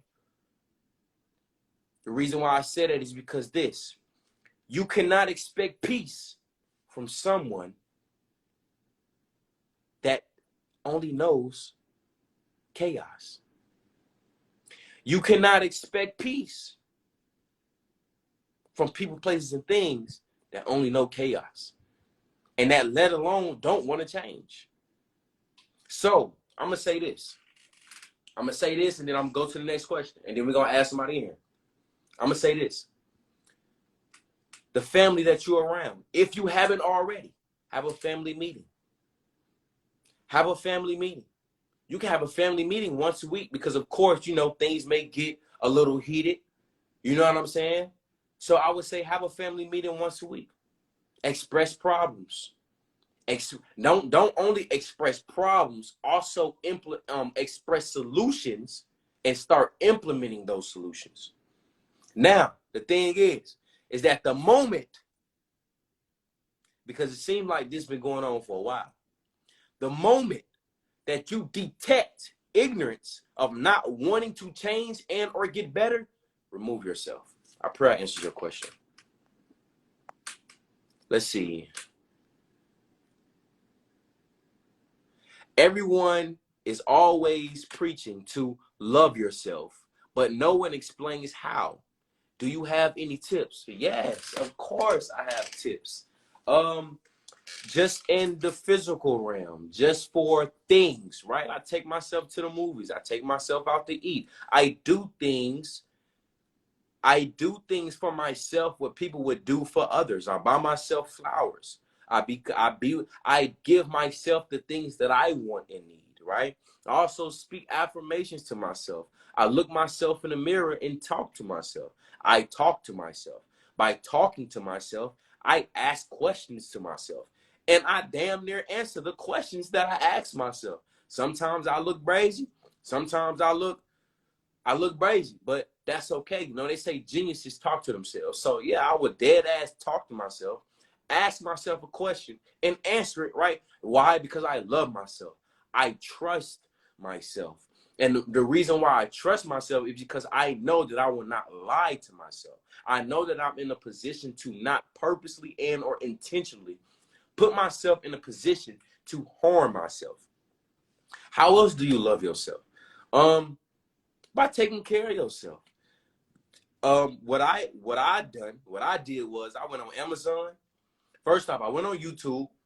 I looked at all the little facial, little facial stuff, the little facials on YouTube. people doing facials. I looked at all the utensils that they use.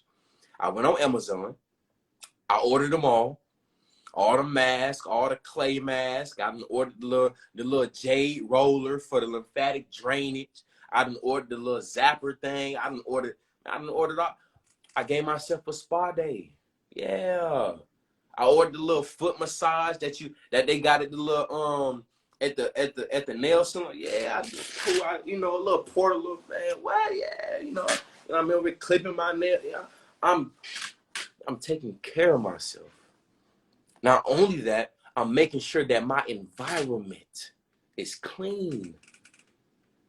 Your environment is nothing but a reflection of your external is a reflection of your internal. If your external is unclean, that means your internal is unclean.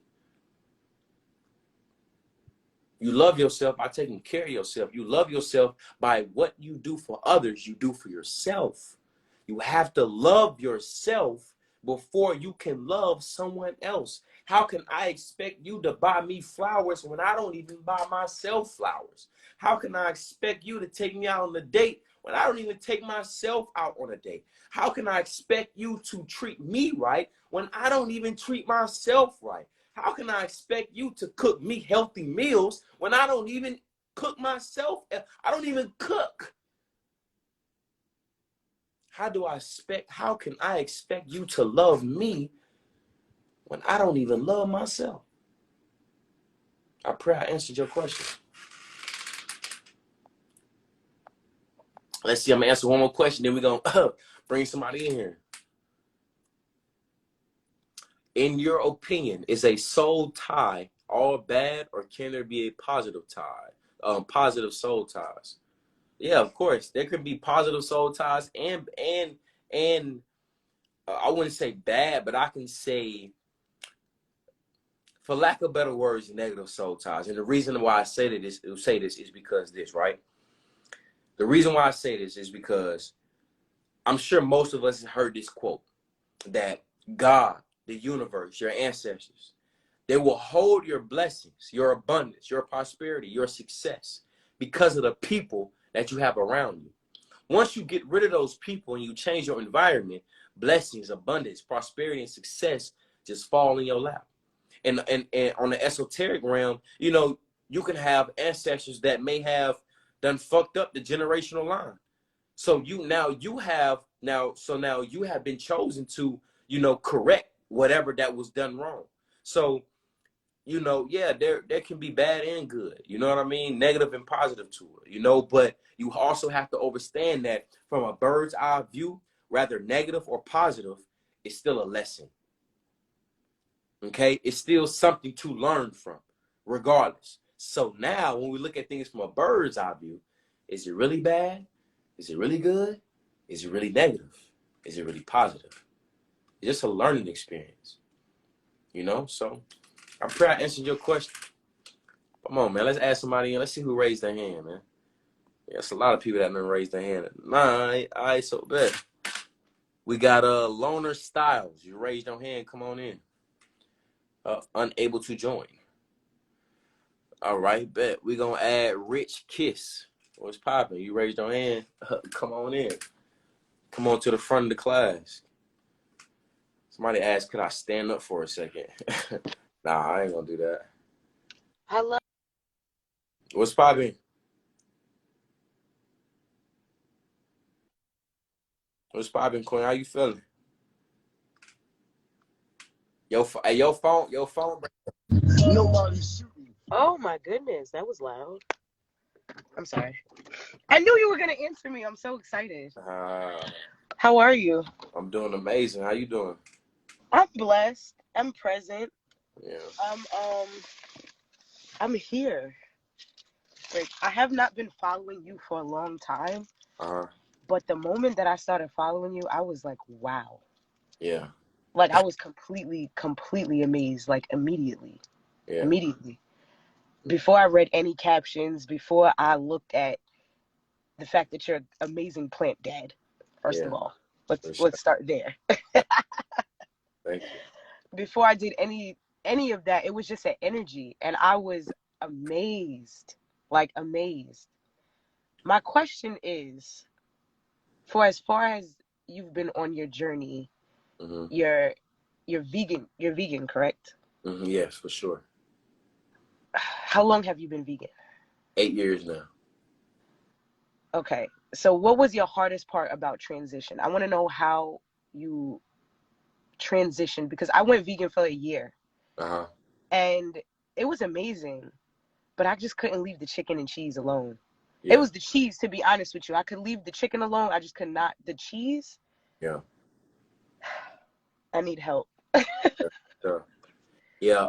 So what helped me transition was, it was just information. You know, one thing about it, because I have been so headstrong, and that's not taking away other beings, because of course, you know, one step at a time. You know, a brick a day, you eventually have a house. But based off information that I was researching, and you know, the information that was falling in my lap, it was a slow transition based off the information that I was receiving. So I first learned about GMO. I didn't know what GMO was. So from there, I started eating all organic. You know, meat, cheese, all of that. You know, I'm eating organic. So then I started to research more. Now I cut out, you know, the red meat, and then I started becoming pescatarian and only eating on the chicken. Then I started then more research started falling in my lap, you know, then I went pescatarian, then I went vegetarian, and now I'm vegan. But what we have to understand is this, that now, just a disclaimer, I can only give facts. Facts don't give a fuck about feelings. Correct. I'm here to educate. I'm only here to help you remember who you are. Okay? When it comes to cheese, when it comes to different when it comes to different type of foods, we have to understand that, well, just cheese, period. It has a chemical in it. It has a chemical in it that's the same chemical that's in cigarette that makes it addicting. Most people cannot shake the addiction of cheese. And that's because of that chemical. I can't think of the name at this moment. But it's a chemical that's inside of it that makes it addictive. What also it is that having those cravings and having that need to eat certain things, that is parasitic and worms. It's not you that craves it. It's not you that wants it. It's just the parasites and the worms that's inside of you. But look, you know, the most beautiful, before you go brazen, and for the people that's in here go brazen. It's not the most beautiful thing about the body is that the body is made to heal itself. The body has the ability to heal itself. Correct. Agreed. And you know what I'm saying? And the parasites and the parasites and the worms can easily be eliminated.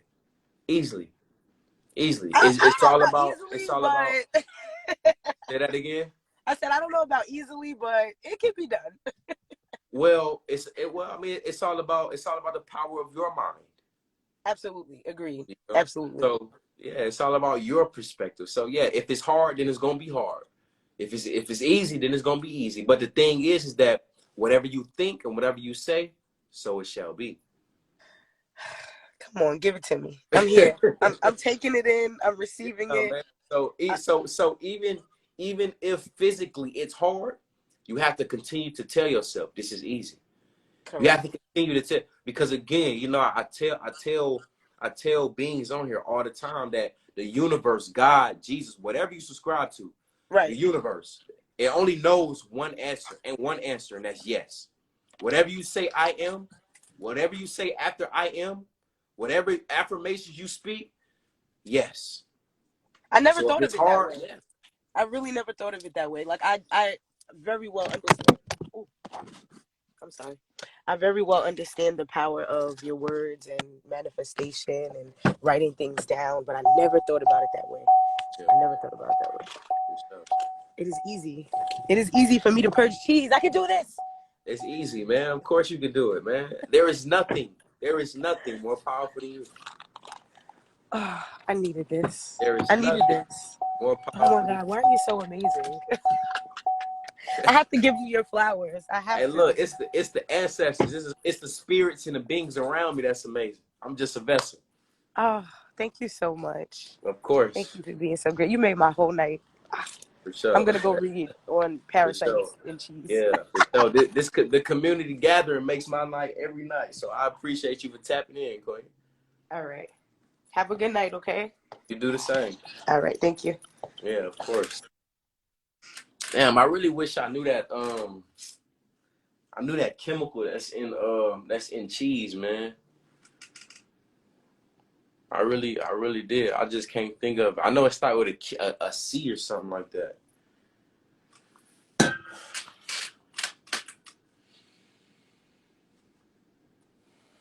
Start with a C. Casein. That's what it is. Yeah. Okay, yeah. The community is helping me. Why did I not look at the fucking comments? BL, you guys are helping me, man. Yeah, man. It's the casein. Yeah, that's the chemical that's inside the cheese that's make it addictive. And it ain't even you that's addictive to it. It's the worms and the fucking parasites. It's the entities that's inside of you. You feel me? We just gotta work. Listen, what we gotta do is, all we gotta do is cut out the bullshit that they be giving us. Listen, all we gotta do is cut out the bullshit that they giving us. See, the thing about it is, when we put the glasses on, you can never take them off. When you learn this, you can't, it's impossible to unlearn. So when you know that they putting chemicals in the food to alter your DNA, to alter your thinking patterns, come on, man. That's all we got to do is all we have to do is be disciplined, be dedicated to take care of our body, to take care of our temple. I say all the time, how do you expect to enter the temple of God when you can't even take care of the temple that God gave you? Come on, man. I'm telling you, bro, this spiritual shit is not all love and light, man. I'm going to keep it gangster with you. Like, don't get me wrong. Like, yeah, we would love to be in all love and life. Yeah, but, you know, in this 3D realm, that ain't what we on right now. You know what I'm saying? Like, yes, sometimes we need chaos energy. Shit, we come from dark matter. We come from dark matter. Dark matter is nothing but chaos. Hello, we come from that. Everything come from dark matter. So you know what I'm saying? So look, man, listen, y'all better stop playing out here, man. I'm telling you. Listen.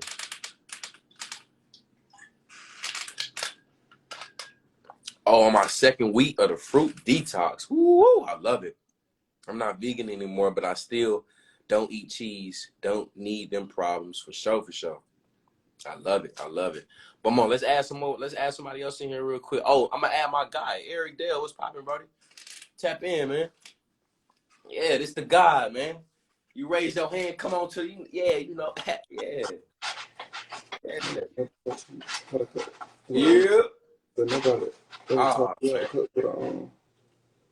Of course, I know. Yo. Hey.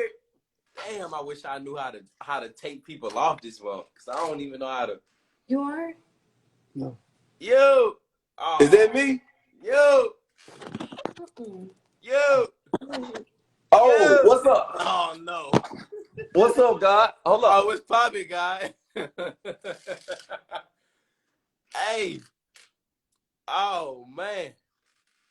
I'm like, they finna. Oh, man. Oh, man. Oh, my bad, God, man. Oh. I didn't even look. Hey, I'm over here cutting a vegan pizza, man. Yeah, hey. Yeah. I was getting busy. I just heard somebody, you know what I'm saying? Yeah. Yeah. How everything going with you? I ain't talked to you in a little minute. Yeah, I'm doing amazing. God, how you feeling, bro? All is well. I can't complain, man. I was over here trying to get busy cutting this vegan pizza. Then I look. I'm like, ain't nobody on here, but just a blank screen. Yeah, for sure. Hi, but yeah, man. I just really, man, I just heard y'all talking about the parasites and the cheese and stuff like that. Yeah. Man, I just gonna touch up on you with that, just the parasites, man. When you say like, the parasites to make you eat for them, basically. Yeah. And a lot of times, man, people don't even know, but the parasites to make you be eating for them, and you won't even be getting your minerals and your nutrients because the parasites will be eating it, and then they'll give you the leftovers. You know what I'm saying? And you would think you full, but it really ain't you. Facts. It's the parasites. Definitely, man. And man, with that casein, man, that casein is terrible, man. I think that casein, I think it milk, what is like 90% casein or something like that? Man, probably, bro. I think it's something like that, man. And it's like, it ain't nothing but liquid protein. You know what I'm saying? Facts. And out of like, most of that milk ain't nothing but mucus and blood. It's just been bleached. Yes, that's all it is, man. It's just a little dye in there, man. I'm telling you, that's all that is. And then people got to understand, man, like out of like 4,000 species with over like 500,000, out of like 4,000 mammals with over 500,000 hormones, two of the same mammals out of 4,000 mammals share one of the same growth hormones. Yeah. And that's between cow and human. And that growth hormone is the most powerful growth hormone inside of the human body. Yeah. And that growth hormone is the growth hormone that makes cancer grow. So if you got any type of like breast cancer or tumors or anything like that, you're drinking the only thing that's making it grow. Your cancer grow at an all-time fast. Talking about arginine. Yeah. Talking about arginine. Yep. Yeah, that's why a lot of my patients, when they got like tumors and fibroids and stuff, I said, listen, the first thing you got to cut out, even if we only talking about meat, the first thing you got to cut out is dairy. Yeah, and I'm gonna tell you, it's the hardest, man. Like when I first like went plant-based, man, like of course the meat wasn't hard, but the cheese was hard, man, because it's like, man, you used to love the little Mexican spots with the queso and all that, man, Yeah, for sure. Yeah, I see people talking about they just made mac and cheese. I just finished cooking mac and God. Man. Hey, listen, man. Just like I said on my last live though, listen. I'm not an extremist I'm not an extremist herbalist. I'm not an extremist vegan. You know what I'm saying? Because I understand and understand that we're humans at the end of the day. Facts. We are spiritual and soul beings that's having a human experience. Facts. So for the queen that say you just got done cooking mac and cheese, listen, how about this? Enjoy the mac and cheese. Enjoy it. But my thing is this. For the next 2-3 days, eat your fruits. Drink a lot of water. Drink your H3O2. Detox. Fast. You know what I'm saying? Take care of your body and your body gonna take care of you. I'm not an extremist, so I get it. But like I said, I can only speak facts. And facts don't care about feelings. I'm only here to help you remember who you are. Period. Facts. And I tell everybody, man, a lot of people be like, man, I have those cravings. I can't beat the cravings. I can't shake the cravings. Yeah. Man, the first thing you should do is start fasting. Because when you fast, that's going to starve all of the bad stuff. That's going to give your body enough time to get the toxins out, get the bad things out. And then you're not going to crave those things anymore. But when you crave it that first time, you almost can curb it because you went without it for so long. You know what I'm saying? Facts. Yeah. When you start fasting, and one thing about it, like even on my website, I got this thing called Healing Crisis. Because what happens is that when you start fasting, because you got them parasites and worms in you, now, because those entities are attached to you, you're going to start feeling and having emotions that's not you. You're going to start getting headaches. You're going to start being irritated. You're going to be agitated. You're going to be frustrated because you think you're hungry. No, what's going on is that the entities that's inside of your gut and inside of your body, those are agitated. They're irritated. They're frustrated because you're not feeding them anymore. So the more you fast, the more you kill them, the more you get it out of your body. Facts. And that's what people got to understand, man. Like people, they'll be on a fruit fast, be like, man, this fruit isn't working, man. It's making me sick. No, you're sick. You got a lot of toxicity in the body. Fruits are powerful medicines. I tell people all the time, fruits are really powerful medicines, and it's gonna go in and do its job. You know what I'm saying? Facts. And you know, I also tell like a lot of people in my patients that when we put certain things inside of our body, we have to understand that our body now has to take the time to digest this. And most of the things that we put inside of our body is actually poison to the body. So just think of it like this, right? When you put poison inside your body, you're punishing your body. So now, when it's time to fast and do right by your body is now going to punish you. Man, hey, I tell people all the time, man, I don't really just say it anymore, really. But a lot of people, like they say, oh, you kill the animals and you eat them and you enjoy them now, but the animals come back and eat you later when you sit on their hospital table. You know what I'm saying? They coming back eating you alive now. Facts. It's them entities, you know? hey, the energy, man. Them entities, that shit is real, man. Yeah, for real. That shit is real. Man, I just feel like people just need to understand, man, when it comes to like health and eating right, you like I tell people all the time, it's like you just can't say, oh, I just want to eat health. You got to have a reason why. You need to know what meat does to the body. You need to know what dairy does to the body. You need to know what these things do to the body, because emotions drive action. So it has to touch an emotion. You know what I'm saying? Facts. Yeah, you got to know the why. You have to be educated before you even jump into it, because man, it's the mindset. It's the mindset first. Yeah. Because it's like what it is that it's becoming like a new fad. It's becoming a new like popular thing. Oh yeah, I'm vegan. When it's like you're not really vegan. You just say you vegan, but you still eating other shit. Yeah. You know what I'm saying? Yeah. And on top of that, you're just saying you're vegan because it's people that's really vegan that's out here really vegan for reasons. Yeah. You know what I'm saying? And it's brazy, man. It's brazy, but it's a fact. Yeah, definitely, man. And I guess, man, the only thing just the last thing, man, I say, man, is just, man, just to the fellas, man, hey, if they practicing their semen retention, man, they definitely need to get inside the program, man. They definitely, hey, it's a lot of gems up in there, man. You know, hey, they say a person who studies one thing knows nothing. You know what I'm saying? Hey, you gotta study multiple things, man. You gotta study from multiple people. And like you said in your last live, man, I like learning from the people that look like us. You know what I'm saying? Like you said, if you flip it through a couple people, you're gonna be like, you really want to see a brother on there giving gems. You know what I'm saying? Facts.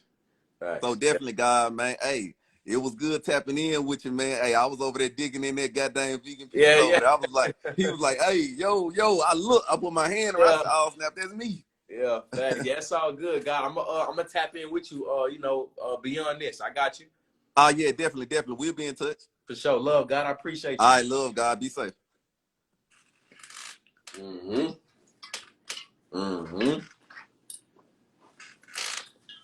Yeah, man. You got to cleanse, man. Let me see what y'all talking about. Quickly split. If you're going to go vegan, just eat raw food. The replacement foods are terrible. A lot of soy. Facts. That's a fact. I always say that just because you are vegan does not mean you are healthy. Just because you are vegan does not mean you are healthy. And even now, because of this vegan movement, like I say that I'm vegan for people, for lack of better words, so people can understand, my diet, my preference. But on a deeper level, I would rather use the terminology of I'm a natural eater. I'm a natural eater. I'm a natural eater. I'm a natural eater. Vegan, plant-based, it's a lot of that shit is high processed. I'm gonna just keep it real with you, man. It's a lot of processed. You know what I mean? It's just it's too much. So just because you vegan don't mean you healthy. You know what I mean? Just do your research. Hey, look, if y'all got questions, put in the question mark. Look, I'm gonna add one more person in here, then I'm gonna answer. Matter of fact, let me answer some more questions. It's 11 o'clock already. I bet. Let me see. Somebody asked, would you date someone not vegan? And is being vegan a love language for you? I definitely would date somebody that's not vegan. The reason being is because the only stipulation is that if I come to you and if you're open to eating more natural, or if you're open to being introduced to eating more natural, I'm all for it. You know what I mean? Is being vegan a love language for you? For sure. Hell yeah, and the reason why I said it is because, and again, and I'm just going back to the education, all right? To the education, when you start to fully understand the shit that they call in food today, it's not even food. It's something that created in the lab and they just replicating it. So when we start to get to that understanding of just knowing, okay, they call this food, but this is not food. I want to take care of my temple. I want to take care of my vessel. I want to take care of my soul and my spirit. So I'm not going to eat that. That shows self-love. So yeah, that's a love language because that's how I love myself. You know what I'm saying? Although I dip and dab, like I eat on the vegan side certain things, you know what I'm saying, certain processed things. Yeah, I do. But the thing is that I take care of my vessel. I take care of my temple to the highest extent. You know what I mean? So I eat my fruit, my grapes, my papaya, and my papaya seeds with some rubitins, with some key lime squeezed over it, and I'm drinking my fresh squeezed juice that I juice myself. I'm doing that for 4-5 days. On the 6th day, I may go eat a little burger, a vegan burger, by the way, okay? I may go eat a burger and some fries. You know what I'm saying? So it's about balance. You know what I mean? It's about balance and also just doing what you feel is best. You know what I mean? Because a lot of people that go vegan, bro, a lot of them folks really be depressed because they feel like, oh, well, I can't do this, that, and the third. Yo, listen, man, it's all about balance. It's all about balance. So to answer your question, I would date someone that is not vegan as long as you have an open mind and you are receptive of, the education behind being vegan and etc. And yes, love language is being vegan is most definitely a love language. I would mostly say cooking vegan food is a love language for me, for sure. Let's see what else we got. Let me scroll down because I see some other people over here. Please answer my question in my DM, please. I want to know if I'm going down the wrong path. Hey, Jamaican Gaio, hey, email me. Do not DM me. I get a lot of DMs. I'm not going to see it. All right. Forgive me, but email me. All right. So we can talk. Let's see. So it makes a woman less than that no longer has her virginity. You said it's a powerful position to be in. So it makes a woman less than that no longer. No. That's not what I'm saying. That's not what I'm saying. What I'm saying is, well, when I said that for a woman to have her virginity, it's a very powerful position to be in. That doesn't take away other women that has lost their virginity and how powerful they are. That's not what I'm saying. What I was articulating was that based off a lot of conversations that I've had with a lot of women saying that if they could take their virginity back and lose their virginity to a man that was worthy, they would do that. So I was just going off of that illustration, like, okay, all these women saying this, from my perspective and what I've been learning and hearing, I feel as though you should probably keep your virginity until you're with someone that is worthy. That's what I meant. So whether you got your virginity or not, you know what I'm saying? That don't take away no power. You know what I'm saying? That's yeah. So thank you for asking that for clarification, because that is the last thing I'm saying. That's the last thing I'm saying. So yeah, I probably answered your question. Let me answer a few more real quickity split for me. Let's see. It's Soul on Netflix too? Nah, it's on Disney. It's on Disney Plus. Let's see. Can you speak on a cold heart after a toxic relationship?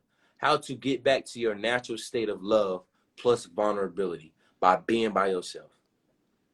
By being by yourself. Instead of instantly and trying to continue to move on to something else, or move on to the next person, or move on to the next relationship, or suppress your feelings by smoking or drinking or going out to the club. And I'm not saying you're doing this. All right, I'm just drawing an illustration. Instead of doing all of that, just be by yourself, be alone, do some shadow work. You know what I'm saying? Write down certain things. Start journaling how you feel. Because what happens is that when you develop a cold heart, it's not about what's being done to you. It's about what you're not releasing. If you have a cold heart, it's because you still harbor a lot of resentment. If you have a cold heart, it's because you're still harboring a lot of frustrations, a lot of anxiety, a lot of agitation, or whatever that may have taken place in the toxic relationship. Okay, so my best advice for you is to learn how to release that. Because once you start releasing, you will start understanding and understanding how healthy that is for you.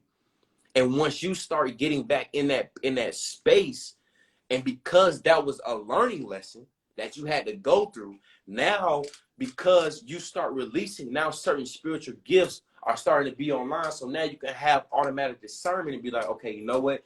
This situation is not for me. Okay, now that situation, this right here, no. Okay, maybe because I'm attracting these same. Let me go reevaluate some things with myself now. Because you can only attract what you are. You give what you get what you give. You know what I'm saying? So my best advice for you is to learn how to just release. Journal, shadow work, sit with yourself, cry it out, get a therapist, talk to yourself. You know what I'm saying? Talk to God, your ancestors, whatever being, whatever entity you feel close, you feel safe to speak on, even if it's just yourself, that's okay. Like I said, they say geniuses talk to themselves. And one thing about it is that you cannot lie to yourself. That's one thing for sure. You can try to lie to any and everybody else, but when you look in the mirror, you got to know who you are at the end of the day. You can't lie to yourself. So, yeah, I pray I answered your question. I'm going to answer two more, then we're going to add somebody back up in here real quickly split. What do you use to wash your hands? Is antibacterial soap bad? To break down the etymology of antibacterial, anti means against, bacteria is life, right? So like antibiotics, anti, against, bio, life, antibacteria. It is against bacteria. You have to understand again. Bacteria helps you. Your saliva glands is full of alkaline black bacteria. When you eat, you know what I'm saying? The saliva, the bacteria in the saliva helps break down the alkalinity in the saliva, which is the bacteria helps you break down the food. Same thing with your hands. The bacteria on your hands, when you touch the floor, when you touch certain things, the bacteria on your hands that automatically is produced by the body breaks down this bad bacteria. So I don't necessarily use antibacterial soap. I use black African soap that comes from Ghana, comes straight out the ground.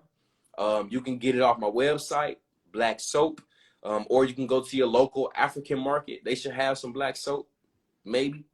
Not the processed black soap though. The black soap, it has to be able to be like formed. It gotta have rocks in it. It may got little insects in it, may a couple of little ants. You know what I'm saying? Probably little gnats. You know what I'm saying? Probably a couple little, yeah. But it's okay though. Little rocks. You know, it's nature. It's natural. You'll be all right. You know what I'm saying? So that's what I wash my hands with. Yeah, that's how I wash my whole body. Right. Let's see. I believe I answered that. How do you spiritually cleanse your food? By setting intentions on your food. The first thing that I would say is that let's say you're cooking, right? If you're cooking, you want to first make sure that your energy, that your mindset, that your mind state is in a high frequency, high vibrational setting. You want to make sure that you're in a healthy state. You're not mad. You're not fussing. You're not irritated. You're not agitated. You want to make sure that you're at peace. Why? Because whatever food that you're touching, the energy transfer. How do you spiritually cleanse your food? And while you're cooking your food, you can speak affirmations. When the food is done and it's plated, your hands, the most powerful centers on the body, one of the most powerful centers on the body. Put your hands down and you can speak affirmations in this food. I give honor and thanks for this food. I speak life and power into this food. I am thankful for the vitamins and minerals that I will gain from this food. I am thankful for the God presence and the God energy that it will bring to my mind, body, soul, and spirit. I speak life and power and I give honor and thanks into this food. I say, yo, amen, whatever you subscribe to. That's how you spiritually cleanse your food. Intentions is everything. I'm telling you, I know this stuff may sound simple, but it is. It is. If you think about it, a lot of people be talking, oh, I'm just trying to be. Stop trying and just be. Just do it. It's simple. There is nothing more powerful than you. It is simple. Take control, man. Take control of your life. Let's add somebody up in here real quickly. Split, you feel me? Yeah. Let's see what's going on. Ebony X. You raised your hand. Come on to the front of the class. Come on to the front of the class. You. Oh, man. Okay, bet. What's poppin'? Oh, no, I thought you. Can you hear me? Oh, we can't hear you, Queen. You. We can't hear you.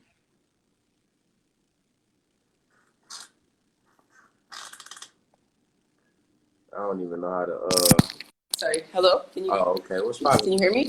Yeah, we can hear you. Sorry, I needed to get my headphones. Yeah, sorry. Okay, so I have a question, but I just wanted to say something first, like to the people who are talking about like the cheese and like not being able to give it up and whatnot. I just wanted to share like my experience because I for a long time was the same thing, like addicted to the cheese and whatnot, and even after doing fasts and detoxes and stuff like that, still was addicted to the cheese. So I would suggest like journaling and also like praying to whoever you pray to, because sometimes it's not like a thinking thing. Sometimes it's like a feeling thing that you need to because for me, like I basically had to get sick essentially to the point where like I was just turned off of cheese. And because I was on my journey to self-love, it just clicked in my mind one day that it's like, if I love myself, I can't be eating this nonsense. Like it's just like totally turned off. So I would just want to put that out there. One. So two, my question for you is so yeah, like I've been on my journey, vegan, basically, like really, really strict diet, live it. But now like basically I lost a lot of weight. Yeah. And I know it may seem like superficial because like I experienced all the, benefits of that lifestyle, but it's like I lost a lot of weight. So I just wanted to know if you have any suggestions on like gaining weight naturally, especially for a woman, obviously. Yeah. Yeah. Yeah, for sure. So one thing that I want us to focus on real quick is just understanding that, okay, because you went more of a natural diet and you lost weight, we have to ask ourselves, is that your natural weight? But like a lot of weight. Yeah, for sure. Like, because, so I used to play football and I was 230. Like, I was 230, you know what I'm saying? But because I switched my diet and I started eating certain things, more healthier things, I dropped all the way down to 175. And I'm 175 now. And I can see and I can know that, that's my natural weight. So I would say focus first. We gotta ask ourselves if that's your natural weight. You know what I mean? So one of the things that would help you with gaining weight or at least putting weight on you is this herb called horsetail. You can mix that, you can make some tea. You can mix that with like some lavender, some chamomile, some spearmint, a little horsetail, and that'll help you, get, gain weight. You know what I mean? So. Okay. Thank you. So, of course. I appreciate you. You too. Peace. All right, peace. Basketball. And 160, my natural weight. Yeah, for sure. Yeah, man. It's all about natural weight, man. What's your natural weight? I know we all want to gain weight, but it's like, is gaining weight really, really healthy? You know what I'm saying? And of course, good fats too. You know what I'm saying? So you got lentils. You can eat lentils. You can eat nuts, walnuts. You know what I'm saying? You can eat some avocados, arginine. It got arginine. Avocados naturally have arginine in it. So, that's a building component. You know what I mean? You can eat certain things, but again, man, we gotta know, like, okay, well, this is just my natural way, you know. So tofu, I ain't really. I mean, you know, I eat tofu here and there. I don't eat tofu a lot. I don't eat tofu or not. Quinoa, yeah, spelt, yeah, man, yeah. See, the community gathering. Let me see. Let me ask somebody else in here, and then we're gonna answer a few more questions, real quickly. Split. I'm gonna ask simply. Hey, listen, real quick, y'all. Listen, can y'all please be ready? Please be ready, y'all. Raise y'all hand. Be ready to come to the front of the class, okay? I'm finna ask simply a setup. You raise your hand, come on to the front of the class. What's poppin'? I don't want to lose that. Okay, potatoes. Yeah, potatoes. Oh yeah, some dates. Oh yeah, for sure. Oh, I'm ready. This is Oh yeah, she white. I'm ready. sorry. What's poppin'? Everybody, how are you? So I'm funny doing story. I amazing. just got on your Instagram. So I was at a park earlier today and I started following the Atlanta vegan breakfast. I saw you at the park earlier today. Yeah, yeah, for sure. Oh Yeah, yeah, so I yeah, yeah. started What's following them and they had for posted sure? they had reposted something that you wrote, so I came on. Yeah, And I just was on your live and I'm like, oh, it's so great. yeah, for Um, sure. so I do have two questions. Hmm. My first one is okay, going back like a few topics ago, which was with semen retention. Yeah, So, like, I had a partner before, and he, started trying semen retention. And I think for like, as a woman, it was difficult. I had never dealt with any, I had never even heard of it. I mean, he was the one who told me about it. As he yeah, discovered it, I discovered it. So my yeah, question really is like, what kind of advice do you have for women dealing with a partner who is kind of exploring that route? Because I feel like traditionally yeah, we know that when you ejaculate, that is kind of like sex is good. We're at that kind of place now. This is, yeah, I've reached my peak.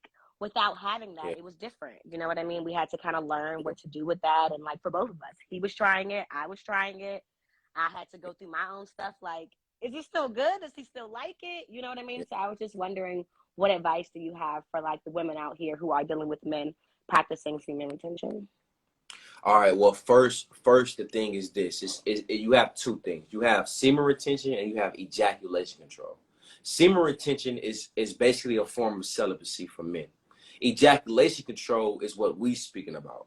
A man Okay. having intercourse but controlling his ejaculation. So my advice for women that is dealing with a man that practice that is that be present with him. And what do I mean by that is, even from my experience, it's been times where we may be on the verge of ejaculating, and because you may be my partner, we're so in tune, you can see it and you stop and you breathe, babe. Just breathe. You know what I'm saying? Just being there and being present with your partner, understanding, overstanding, and understanding that um that the purpose of why he's doing that, Mm-hmm. the creative energy that's being recycled inside of his body, is he's able to express his true self, his true love, not only to you but any and everything that he do inside of his life. Yeah. That's why a lot of people ask me, like, okay, how are you running 6, 7 businesses? Why? Because my creative energy is being recycled. I'm able. How can I be alone? How can I be by myself damn near every day, but yet when I'm around people, I can just express my true self? Why? Because my creative energy is recycled. My creative energy has traveled up the energy centers. It's resting in my heart center. So now I can express myself. I can be vulnerable. I can use my throat chakra. I Yeah. can express myself. So for a woman to cope with that is just understanding on why he's doing that, and the benefits that you will receive. A man that practices that and that actually knows what he's doing and why he's doing it. Now he's taking your time. Now he's taking his time with you. Before, as most men, they just insert. Before insertion, he massaging your feet, Matter of fact, before we even go to the bedroom, when we wake up in the morning, I'm kissing you in your mouth. I'm bringing you herbal tea. I'm making you breakfast. Then I'm going out. Then I come back and I got you flowers. I'm this intimacy. See, Yeah, absolutely. intimacy starts way before we even get in the bed. I Then when we always get, say sex starts the moment you walk through the door. Like not like that, but like way before we actually start having sex. Like it yeah, started when facts. we So, started talking yesterday. You know what I yeah, mean? so then when we get in the bedroom now, I'm not going straight in. I'm taking my Yeah. time with you. I'm slowly kissing you. I'm slowly telling you how much I appreciate you. I'm telling you how powerful you are. I'm massaging your feet. I'm exploring your entire body before I even insert you. This before I'm even warming up. This is way before I'm even warming up the yoni for insertion, and warming up takes between 10 to 25 minutes. Yeah. You Yeah. know, so yeah, so you know, it's benefits for both sides. So somebody just texted me. I guess they watching. It's crazy. Yeah. Um, so my other question, well, with that though, not my other question, but so with you, so it's not semen retention, it's ejaculation control, is what you said? Yes. Okay, Yeah. so with that, is that practice standardly like, well, one of my phrases is like, it's not the use, it's the abuse. So with everything, it's never the use of it, it's the abuse of how we use it. So with ejaculation control, is it like you never ejaculate, or like sometimes, or is it like a Yeah. use and abuse kind of thing? Like, how does that kind of navigate? Yeah. So what I teach in my class is that this. I'm not telling a man to not ejaculate at all. What I Well, I tell know him for is that like, yeah. what I tell him that is this. If a man has sex 10 times and he ejaculates those 10 times, he ejaculates 10 times out of 10 times of him having intercourse, he's going to be tired. He's going to be uninspired. He's going to be feeling depleted. Now, just imagine if a man only ejaculate once out of those 10 times. He's not wasting his life force. He's not wasting his creative energy. I also speak in my class that I tell my men this, and this is more on a spiritual esoteric realm. The purpose of ejaculation, other than creating life, is a waste of energy and life force. I'm going to say it again. The purpose of ejaculating, other than creating life, is a waste of life force and energy. It's so So deep. I'm not telling my men to not ejaculate at all. What I'm telling them what I'm teaching them is how to cultivate, how to, first off, spiritually and physically focus on a woman. After that, after intercourse, sit and meditate with yourself. Focus on breathing. Pulsate your PC muscle to move this energy up the spinal cord, the Kundalini rising, up the energy centers. Then you get up, and now throughout your day, throughout your days, now you're inspired. You have the creative energy. You're tapping into not just the crown chakra and the third eye, but the Kai, Yeah. which is the eighth chakra that a lot of people don't speak about. The Kai is the pure connection to straight source, the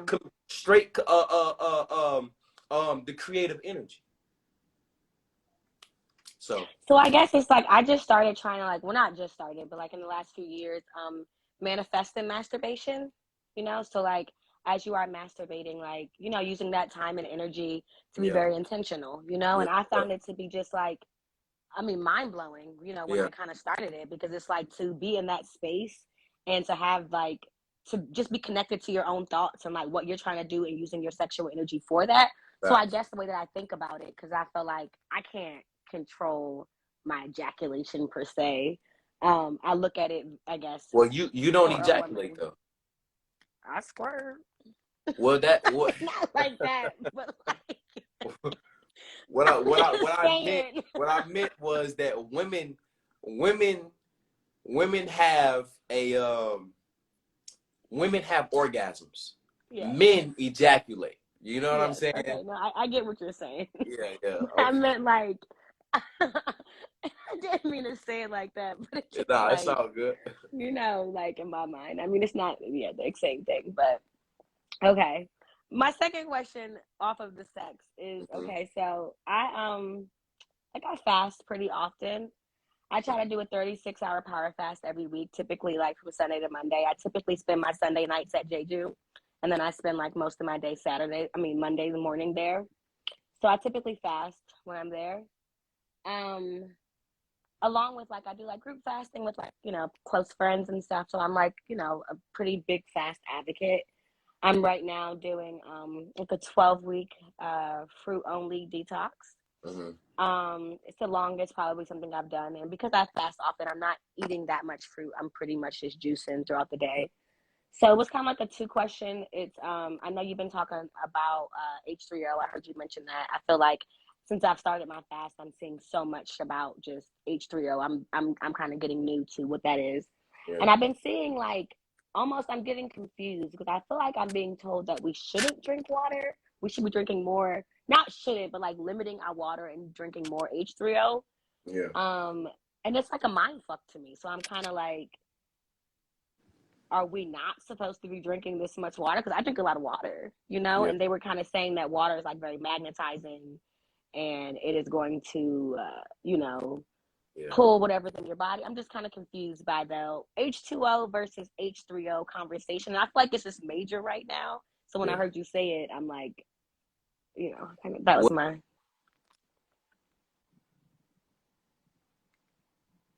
You hear me? I can hear you. All right. Well, to answer your question, so when it comes to water, it's about what kind of water you're drinking. A lot of people like to say, oh, well, I drink alkaline water, but what kind of alkaline water are you drinking? Because a lot of alkaline water today is nothing but filtered water that has added chemicals to make it alkaline. That's not naturally alkaline. It's not naturally alkaline. Yeah. Spring water is naturally alkaline. Natural spring water, right? This natural spring water has minerals in it. Now the verses between other Do you have a alkaline. spring out here in Atlanta? Do you have You a said spring what? that you go to out here? Do you have a spring No, that I you don't. go It's to not. out here? It's not in Atlanta, but it's like 45 minutes out of Atlanta. Yeah, in Georgia. So I'm saying Yeah, you in do have a Georgia. Yeah, spring you go facts. to. What? Okay. You can just look it I up. need a. What? I mean, Facts. and I've heard of like a spring out here, but I haven't been. I drink spring water, but I'm interested Yeah. now to be like going to a spring. Yeah. Yeah. Okay. So you know, natural occurring spring water, it has minerals in it. Now the difference between H2O and H3O2 is, which is fruit water, is that it just has way more minerals than water. That's it. It has so much more minerals. That's just the difference. So if you can get your hands on natural spring water, amazing. If you can also get your hands on some natural organic fruits that has seeds in them and you juice them, amazing. Yeah. I'm all for it. And I juice for a living. So I'm gonna bring you I'm gonna email you. I have a ginger shot company called Ginger Me. So I do ginger shots. Like I was at the park today because I had deliveries over in that area and I Googled a park, went over there, and that's kind of how I showed up. Yeah. So I'm, you know, I juice all day, every day, but I'm just like, you know, very amazed. And as I've been on this, I'm like 3 weeks into like my 12 weeks. And I feel like as far as shadow work goes, like I've never been this irritated like in my life. I feel like I fast all the time. I'm so irritated. I'm so frustrated. Like I thought I had like done a lot more work. Like I'm almost in shock at myself right now because I thought that I was somewhere that I really am not. So I'm having like a mind fuck almost because I was Are you saying that you're irritated because of like while you're going through the fast? No, I think I'm irritated because like I not stopped completely, but like I stopped smoking as much. I'm not drinking, of course, you know what I mean?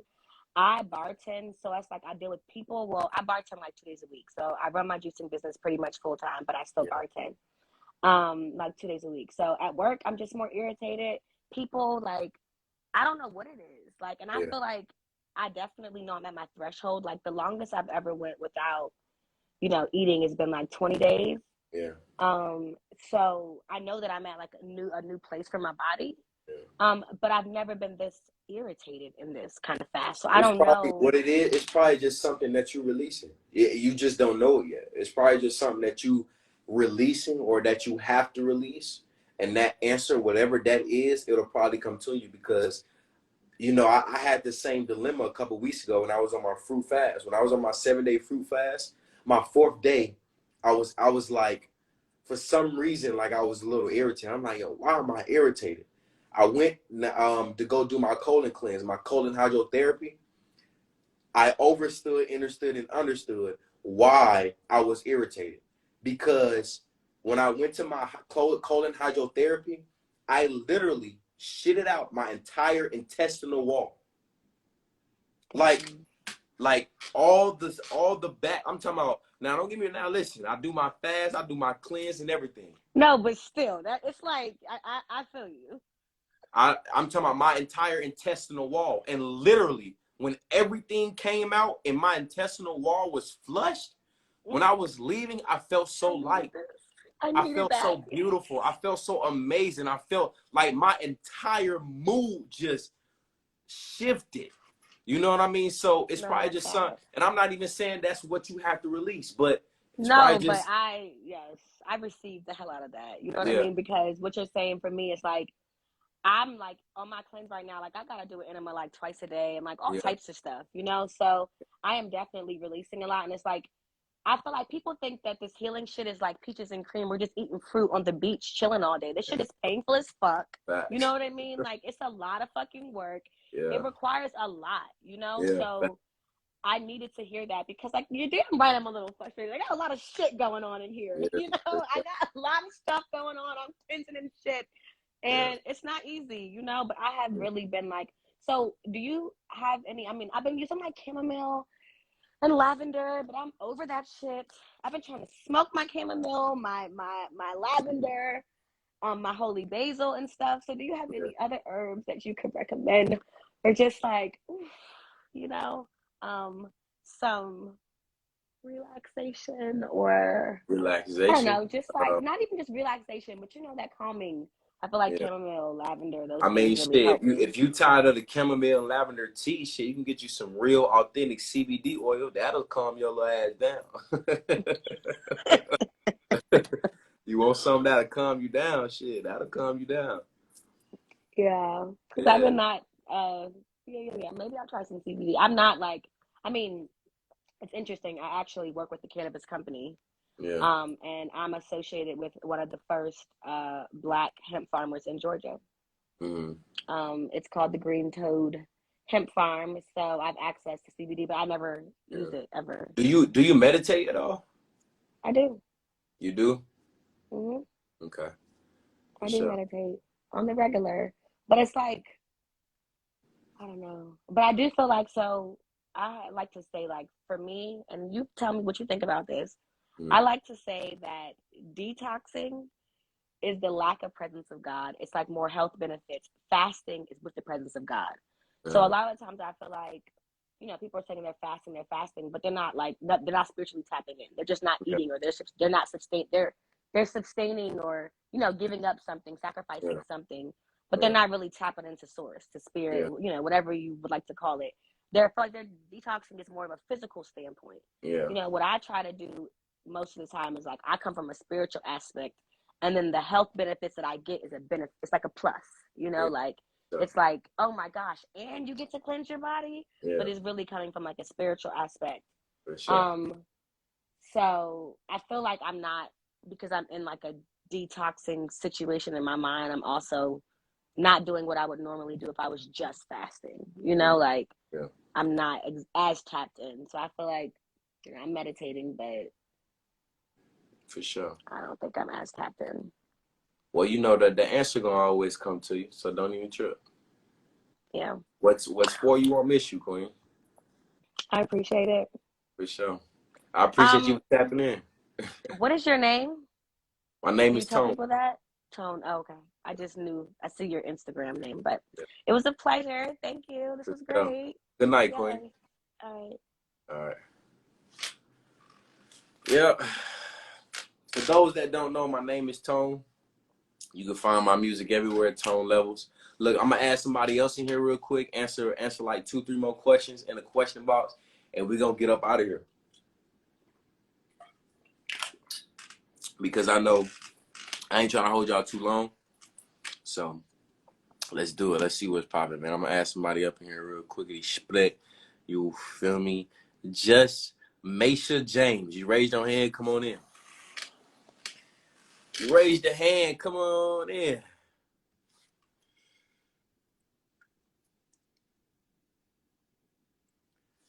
You okay. Bet. It's all bull. It's bull. I bet we're gonna add one person. Did she come in? Nah, she ain't come in. All right, we're gonna add Ari. Let me see what is here. Ari baby. You raised your hand, come on to the front of the class. Then we're gonna get up out of here, y'all. Answer like 2-3 more questions. We'll get up out of here. I ain't trying to hold y'all too long. I don't know, that may be your connection. I don't know what's going on.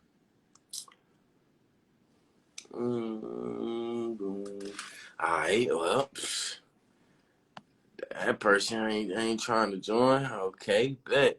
Let's see. We're gonna add DLG 324. Okay. DLG 234. Yeah. Hello. Yeah, I can hear you. All right, for sure. Beautiful. What's popping? Nothing much. I just wanted to come and touch on like the whole food thing. Like you were saying how energy and all that, like I'm big on it. I'm a chef, and for some reason since I was younger, it's been like my outlet. Yeah. Like literally, like I always cook to release all of the bad energy, but it's kind of like I don't realize it. So I'm kind of learning how to transform that energy, and like I was wondering if you had any What to keep from cooking with bad energy? Right, yeah. The first thing I say is don't cook at all. Meditate first. Meditate. Sit down with yourself. Why do you have the bad energy right now? What are you irritated about? What are you agitated about? What's frustrating you? Write it down. Journal. Let it out. Let it out. Because what happens is what happens is that when you start cooking with this energy, you're releasing that energy into cooking. So whoever that eat that food, they're gaining that energy as well. You know what I'm saying? So yeah. Before you start cooking, sit down with yourself. What's going on? You know what I'm saying? Release that, meditate on it, release it, and then go cook. Okay, yeah, that makes Yeah, sense. you know what I'm saying? Going to whip something up in the kitchen real quick and split. You feel me? Right, yeah. Yeah, that's pretty much all I had. Basically, my questions. I just watch everything you do, and I just want to say thank you because I'm still learning. I'm young, and a lot of people don't realize like the lifestyle, and it's definitely a transition, and I appreciate you. Yeah, of course, Queen. Of course. That's what I'm here, man. I appreciate you. No problem. Nice talking to you. All right, peace. Peace. All right. So look, that was pretty quick. We're gonna add one more person, y'all. One more person. We're gonna see what else up in here real quick. Split. All right, let me see who else up in here real quick. All right, so we got real quick. It's time sensitive, y'all. All right, so real quick, I'm gonna add one more person in here, then we're gonna get up out of here. 40 Grace 18. What's popping? You raise your hand, come on to the front of the class. I'm gonna answer some questions. Question about, we're gonna get up out of here.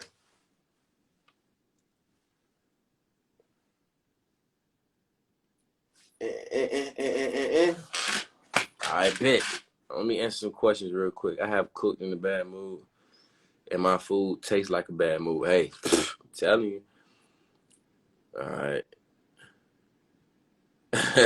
Yo, chill out.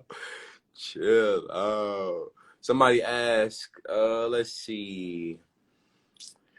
How to gain more discernment, especially against people who hide behind spirituality. Spiritual imposters. The best thing that you can do is be self-aware. When you are aware with yourself, you are aware with everything. When you are aware with the God in you, you are aware with the God in everything. You have to sit with yourself. You have to You have to develop the God powers that's within you. You know what I'm saying? Like that's the best thing. That's the best thing for you to do, man. To have that discernment. You have to trust yourself. You have to listen to your gut. You have to listen to your heart, not your mind, but your heart. Your heart is what speaks to you. A lot of people don't even know this, but your heart holds more memory than your brain. Yes, your heart holds more memory than your brains. Your heart has close to the same neuroreceptors as the brain. I think the brain got over 500 billion. Your heart has over 300 billion. And the gut has over 100 million. I'm talking about neuroreceptors. So you have to trust yourself first. And I'm talking about on the smallest things. Oh, damn, I forgot something. Or be like, oh, did I forget something? Yeah, I think I did forget something, but I don't worry about it. When you know you forgot, like, you got to trust yourself. You have to act on the small discernments that you get. So then when the big discernments come, it come like somebody whispering in your ear. So, yeah, I pray I answered your question. Let's see what else going on, man. We finna get up out of here, y'all. I'm gonna answer one more question and we gone. Boom, boom, boom, boom, boom. All right, let's see.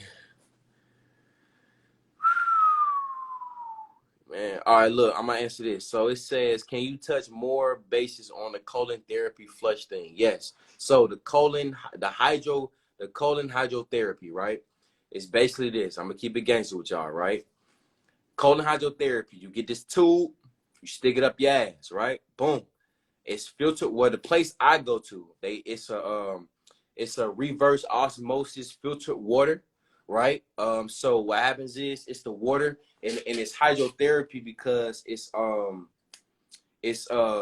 is it? Gravity. It's a gravity system, and that's the best system to have. So if you do plan on doing this, I suggest making sure that the people has it's a gravity system. If not, it's still okay, but it's a gravity water system to where it hangs up. You know what I'm saying? It's like up. You know what I mean? Then you put the tube up your ass. Boom, you sit there. The water literally goes goes through your small intestines and your large intestines. And you're literally just flushing yourself out. You're going to feel the need to take a shit. And you just gonna shit it out. You're just gonna shit it out. You know what I'm saying? It's very healthy. After the hydrocolon therapies, like if you do choose on doing this, it helps with losing weight. It helps with getting rid of the backed up feces. It also helps with parasites. It helps with worms. It helps with cleansing the gut. Just like when y'all be asking me about herbs that cleanse the gut. You know what I'm saying? Colon hydrotherapy cleanses the gut, cleanses the intestinal walls, cleanses the large intestines, the small intestines. Yeah, it's just very healthy, man. Yeah, that's the best way to explain it. Yeah. I can say that so I signed up for 6 sessions. It was 6 sessions once a week for 6 weeks, basically. I can say that the only discomfort that you will have is the cramps.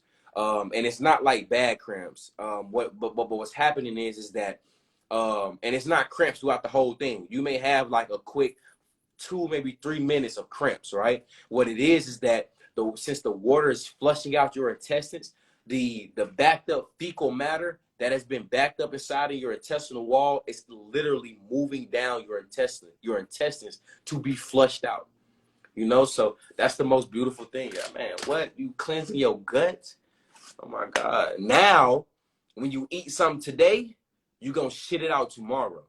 Instead of eating something today and 2 days, 3 days later, you take a shit, but yet what you just ate 3 days ago, that's not what you shitting. You shitting out what you ate last week.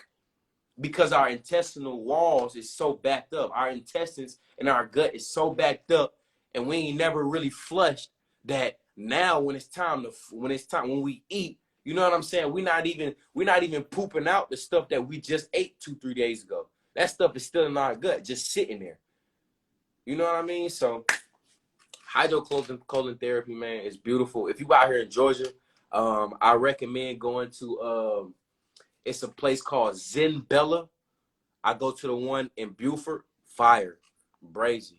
Somebody said that corn. Hey, that is disgusting. I quit every time. I can never finish it. Only twice.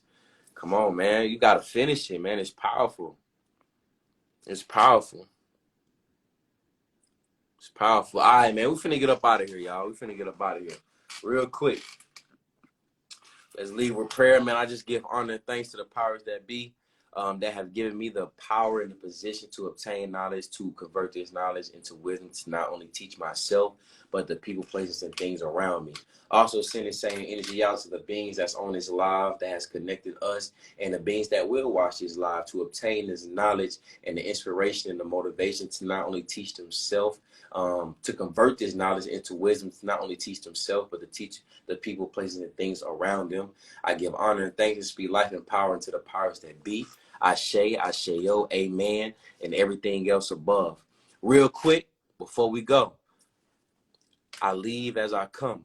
All I want to say is this. I come as I am. I am who I am. Who I am not, I will never be. So either love me for who I am or do not love me at all. I leave as I come. I come as I leave.